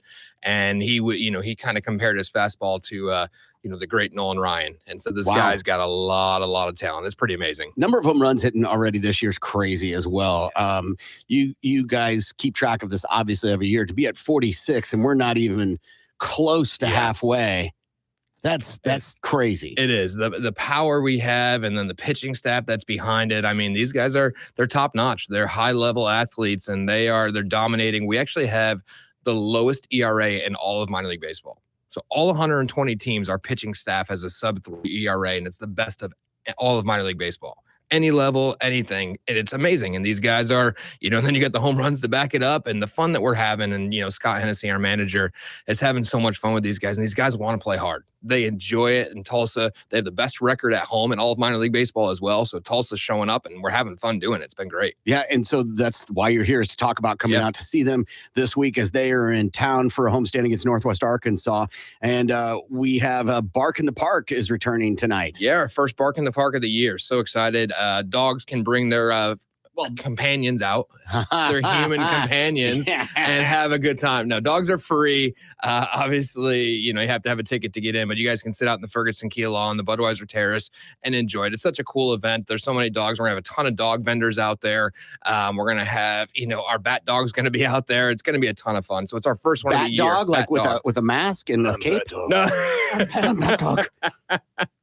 No, we actually have a dog from Clever Canine that comes out and is like our bat dog, runs out and gets the bat, retrieves it after the players hit, and brings it back into the clubhouse. What? Into the dugout. Yeah. Huh. Smart dog. Yeah. It's Clever. awesome. Clever Canine. It's a training company, and they bring their dogs out and do it. And then we have them on certain Friday nights. They do it, but our fans, it's so much fun. It's so cool. Yeah, they run out there after our guys hit. They'll grab the bat, bring it back to the bat boys, and they'll put it in the dugout. I was thinking like the dog as it's returning back, everybody's cheering. The dog's like, what? Yeah. I'm just doing this for a treat. Yeah, exactly. I get a treat every time. We're good to go. That's tonight, 7:05. Tomorrow night, $2 Thursday. We've got family 4-packs we're going to give away. Call right now at 918-460-KMOD. Talk to Gimpy about getting on the list. We have a limited number of those. $2 Thursday, man. $2 Thursday. We talked about this a few weeks ago. It was supposed to be our Star Wars night that got rained out. So we're bringing that back. All the Star Wars festivities. The first 1,000 fans that get there will get the May the 4th t-shirt that we showed off last time we were here. We're going to have Star Wars characters, Star Wars trivia in the backyard. It's $2 beers, $2 sodas, $2 hot dogs. You can't miss it. This is going to be nice. I'm so excited. The characters are coming out. We encourage people to dress up, to be involved with our contest. People love Star Wars, man. It's crazy. Our fans get so excited to come out and do it. Yeah, they kind of got a thing. I think it's going to work out for them. Yeah. Yeah. We should mention the backyard is a new part of One Oak Field. Yeah, so the backyard's down the third base concourse. It's connected to the Hop and Sting Brewing Bar over there, but it's a brand new outdoor area that has all sorts of yard games. We want this to feel like you're walking into your backyard. There's the TV out there to enjoy the game with sound. You can play cornhole and giant Jenga. We got all sorts of yard games out there. And then tonight, like I said, we're going to do trivia, and you can actually win some tickets or a gift card to the stadium, some good stuff out there. So get there early for that. And we should also mention the world's largest outdoor bar is in the outfield, and you can go out there and enjoy right when gates open and take advantage of the happy half hour. Yeah, happy half hour. Get out there early at the Busch Scoreboard Bar, right underneath the video board and left center field there, and you can get $4 domestic beers and $6 high noons for the first half hour of every game. So if not just, tonight or tomorrow, but all weekend, any game that we have the first half hour, you can get that special. What I think I always like to tell people, there's something for everyone out at One Oak Field for Dulce Drillers games. You have, of course, the traditional experience of hot dog in the stands. But you can take your group out and reserve a spot. You guys have a giant picnic area. The grassy area is something we never talk about, and a highly coveted ticket to get, especially when we get into the weekend, like on Friday with fireworks night. Yeah, it's only $8 to get in. I think that's one of the most important things for us. We want to be so affordable for people to get out there and enjoy themselves, and 3 hours of entertainment basically for $8 to get in. You could bring a lawn chair, bring a blanket, go out there, let the kids run around. It's right next to the playground, and the splash zone is going now, so they can come out and enjoy it and just let the kids run around. You're not in a seat if you don't want to be. You could sit out there and enjoy it and just have a great time. Yeah, so fireworks, a special 3-night firework experience that's happening Friday, Saturday, and Sunday. All night games, a little earlier on Sunday. Yep. We're 7:05 Friday and Saturday, then Sunday 6:05. But our holiday shows, we get bigger and bigger each one. So each one of these nights, we're going to keep getting bigger on our fireworks shows. We spend more money on these. We want people to come out and enjoy it. I know you got a lot of options to do on the holiday weekends, but come out and enjoy it. Have a great time with us. Like I said, the splash pad is going to be open, but we're also bringing out the inflatables this week. So in the Quick Trip Hornsby's Hangout, we'll have the large slip and slide. We'll have the giant water slide out there, and kids can play $6 all night long, and the water slides will be available this weekend too for the rest of the year. Yeah, there's something for everyone out at One Oak Field, and the food, of course, the ridiculously large, obnoxiously large, crazy. This will be the meal. Do you do to-go boxes for with the pork chop sandwich? The pork chop sandwich, man. That is the one everyone wants, and everyone it's funny when we do media appearances where we're talking to people, like they bring it up every time, and people are walking around our stadium and they're carrying these huge pork sandwiches, and they're like, oh, I'm splitting this with like 4 people. Yeah. Just because we wanted to try it. We want to see what it's all about, and no one has been disappointed. It'll feed a family of 4. Yes. So will the baked potatoes. We don't mess around. No. You're going to come out there. You got to enjoy it. You're going to leave full. I guarantee it. If you don't, it's your fault. Garlic fries, obviously a big hit too. Come with a commemorative little bucket. Yeah. So I got a little insider scoop here. Oh, okay. love Okay. So we have that new beer cheese that I brought to you guys. Yeah. Oh, yeah. I put that on everything. I mean, you know what I mean? Red Hot, they say that I put that on Yeah, everything. yeah. Like, I put this beer cheese on everything. If you're getting, the French fries, if you're getting the chicken tenders, if you're getting a burger, whatever it is, get a side of that beer cheese. It'll change your world. Can I drink the cheese by itself? I mean, you could try. Sure. I wouldn't Okay. recommend it, but I wouldn't put it past me. I'd Put it probably on a do hot it. dog? Yeah, we did Mm. brats last night, so we added to our Tuesdays, our $2 or our $3 Tuesdays. Basically, we added brats to that last night. And I saw people were taking the brats and putting the beer cheese. I'm like, that's the way to do it. That's- So that's a that's little some insider professional scoop level right stuff there. there. Yes. How do we find stuff? Like people ask me, like, where do I find the bucket of garlic fries? Where do I find the pork chop? How do people navigate and find the places that sell all this delicious food we talk about? Yeah, we all of our stadium, we show off pictures and where people can find that stuff. But if you actually get our app, the First Pitch app, MILB First Pitch app, you can see a concessions menu in there, and it tells you where some of these things are. And the game day magazines that we give away, again, the beginning of the game are free when you walk in. Grab one of those, and it shows where these places are, shows where the specialty menu items are, some of that stuff. So it's an easy way to find it, or ask any of our staff. They know what's going on, and if they don't, let me know. I'll make sure they do. Yeah, because some guys even go, well, where do I find this type of beer? Or Yep. where do I find this, Dippin' Dot, whatever Yep. that looks like. And that's the best place to find that stuff. Yeah, I definitely. And, to me, I encourage everyone to take a lap. Before you, grab a beer and then walk around and check it all out and see what you want the most, and then go back. That's every time I go to a new stadium. That's the first thing I do. As I grab a beer, I walk around, I'm checking all the new menu items, the beer, where everything is, and I'm like, okay, here's my game plan. Here's what I'm going to go back and get. I highly recommend that for everyone. We mentioned the First Pitch 7:05 on Friday and Saturday, really all week, except for Sunday where it's 6:05.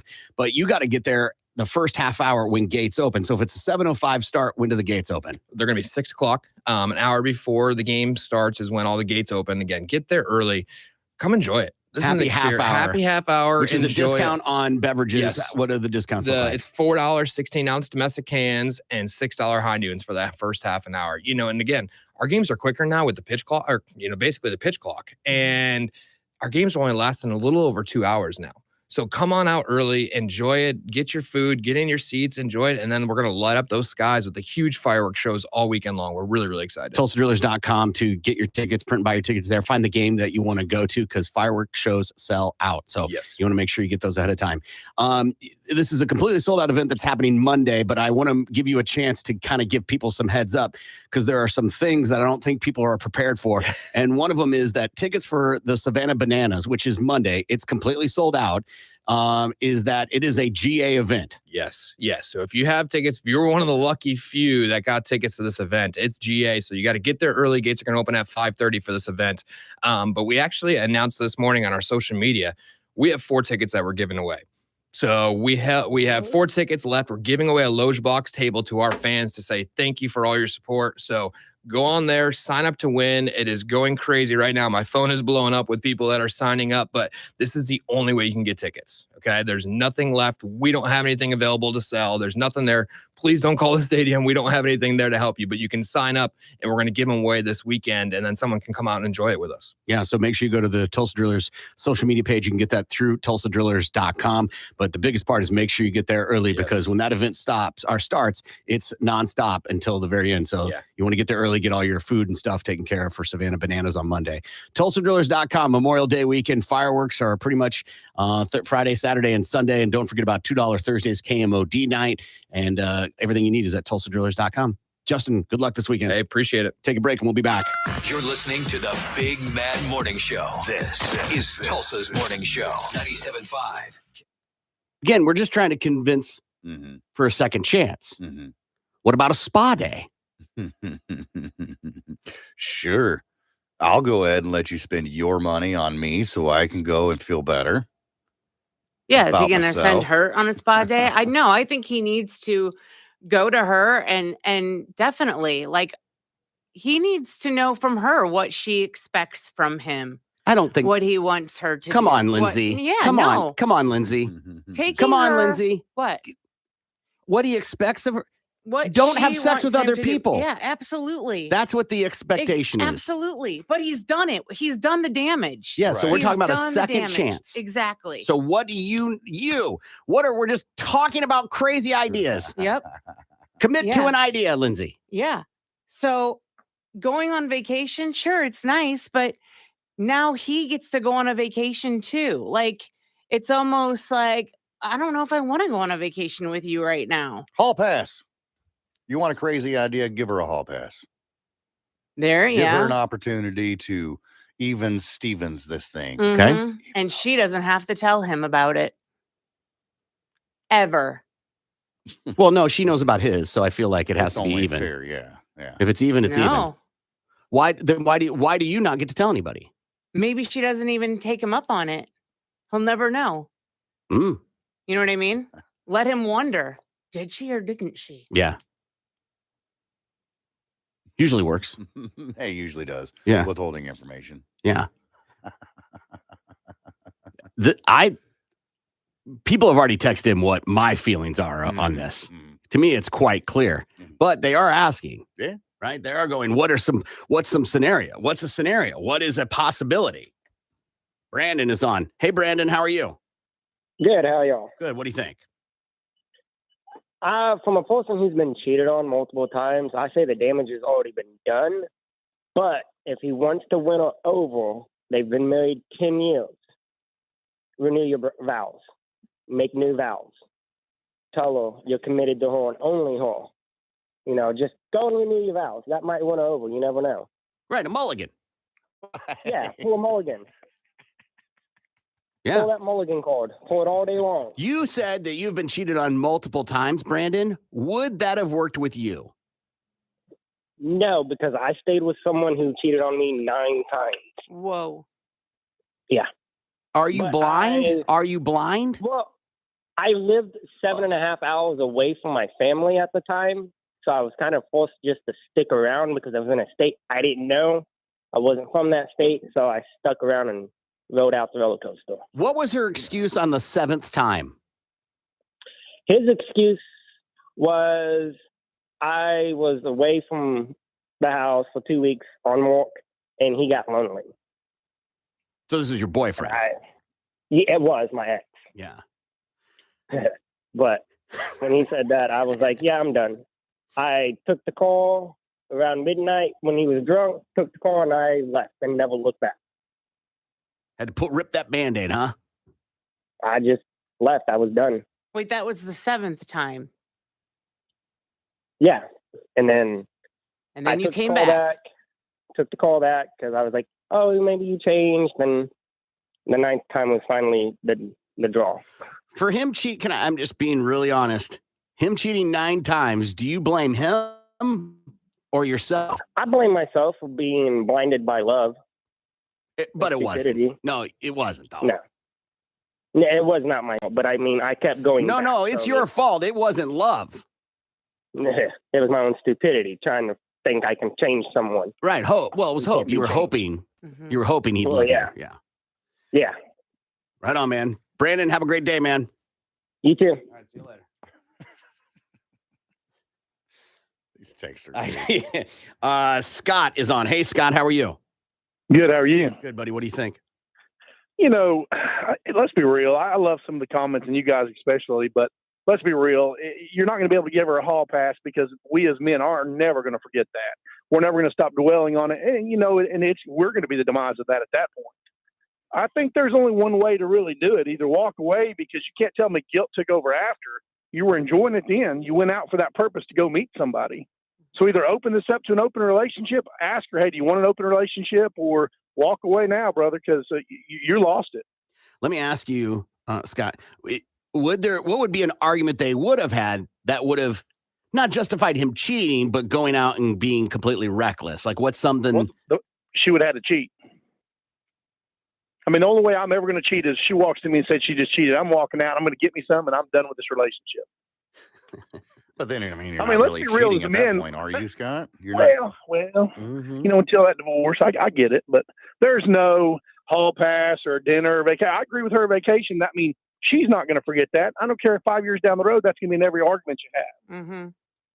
So you might as well either walk away or open this thing up and let's become swingers. Just walk up to her with a pineapple in hand. Right on, man. Upside down it, baby. All right, Scott, have a great day, friend. You too, guys. All right, see you later. Got a great idea to fix the situation. I hear that, like, well, if she cheats, I'm going out right and cheating, and cheating right away. It's gonna be like the movie Hall Pass. I'm going to Applebee's and having wings and going to bed at 9. Like, yeah, right, because that's our routine now. No, That's where we're at. No, I'm don't have the game. Like, what are you So there's a weird thing happening on Twitter right now where people are posting an image with the words Elon Musk is a pedophile. What?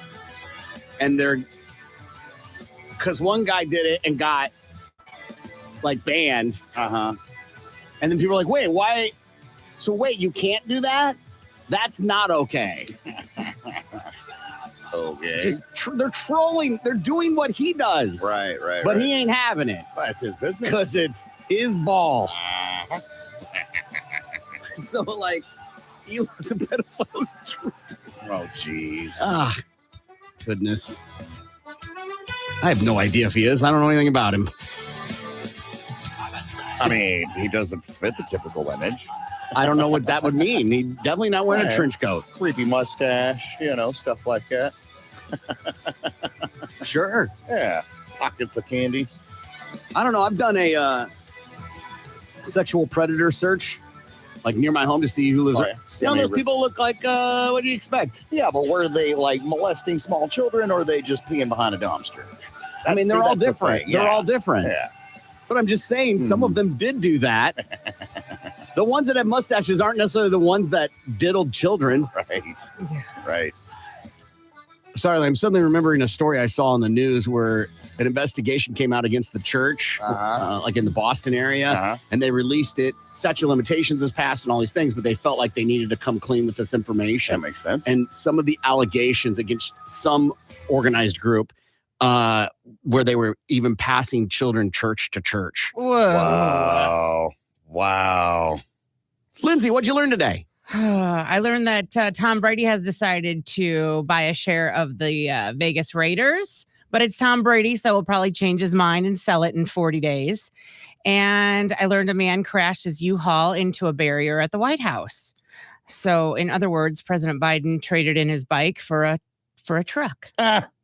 Gimpy, what'd you learn today? I learned if it's long, it should be good. Said no one ever. I also learned that I'll be spending my weekend perfecting my Kuhn respect. Emotional eating. I learned that der Kopfen, it doesn't necessarily mean Krappen. Right. And I also learned that even in German, sitting to pee, you get made fun of. Corbin said, make sure that dishwasher is loaded right. It's Lindsay. Stop tracking my cycle. This is Gimpy, and I'm sorry. Far too kind. Ready? Can I get an encore? Do you want more? Cook and roll with the Brooklyn boss. I hope she appeases you, but why beg someone to be with you? The Huffington Post has a list of the rudest things to avoid when you're visiting someone's home, like things you shouldn't do, right? Okay. Touching or moving things. Well, yeah. Oh, so like if I'm guilty of this though. Like if a picture I'm shocked. If a picture is crooked hanging on the wall, I'll It's- straighten it. Why? No. Why? It's not yours. Exactly. Nope. Because I'm sure that it wasn't supposed to be crooked. You don't know that. Some people like things off kilter like that. I'll even mention it. I'm gonna fix that. Oh, that's rude. That's like, like the cliche of like a mom coming in, like, your pictures aren't straight. Oh, Jesus Christ, Ma. Another one. Expecting a tour. Oh yeah. You don't walk in and be like, give me a tour. No, I don't. I totally do. I because love snooping don't- around. Because I don't want someone to do that to me. Because what if your bedrooms aren't clean or the bathroom's not clean? Then they'll let you know. Yeah. Furthermore, Susan, they shouldn't be having company over if that's the case. Bedroom, maybe. Right. Bathrooms, though, clean that ass up if you're having company come over. Another one. Overstaying your welcome. Right. How long? What's the good amount of time to stay at someone's house? Depends on what the activity is. Yeah, Let's say dinner. Oh, okay. couple hours. 2 hours after dinner. After 2 hours. So you show up at 6, 8, get out. Mm-hmm. Because now it's time for the family to wind down. Yeah. And start doing their own nightly routine. And I think it depends on who it is too. Like you always know, I think, depending on which friend it is. Snooping. Oof. Yeah. Going opening the cabinet. Yeah, you to don't look do through the that. medicine cabinet. You feel like you give the vibe that you do that. No, I don't do that. Okay.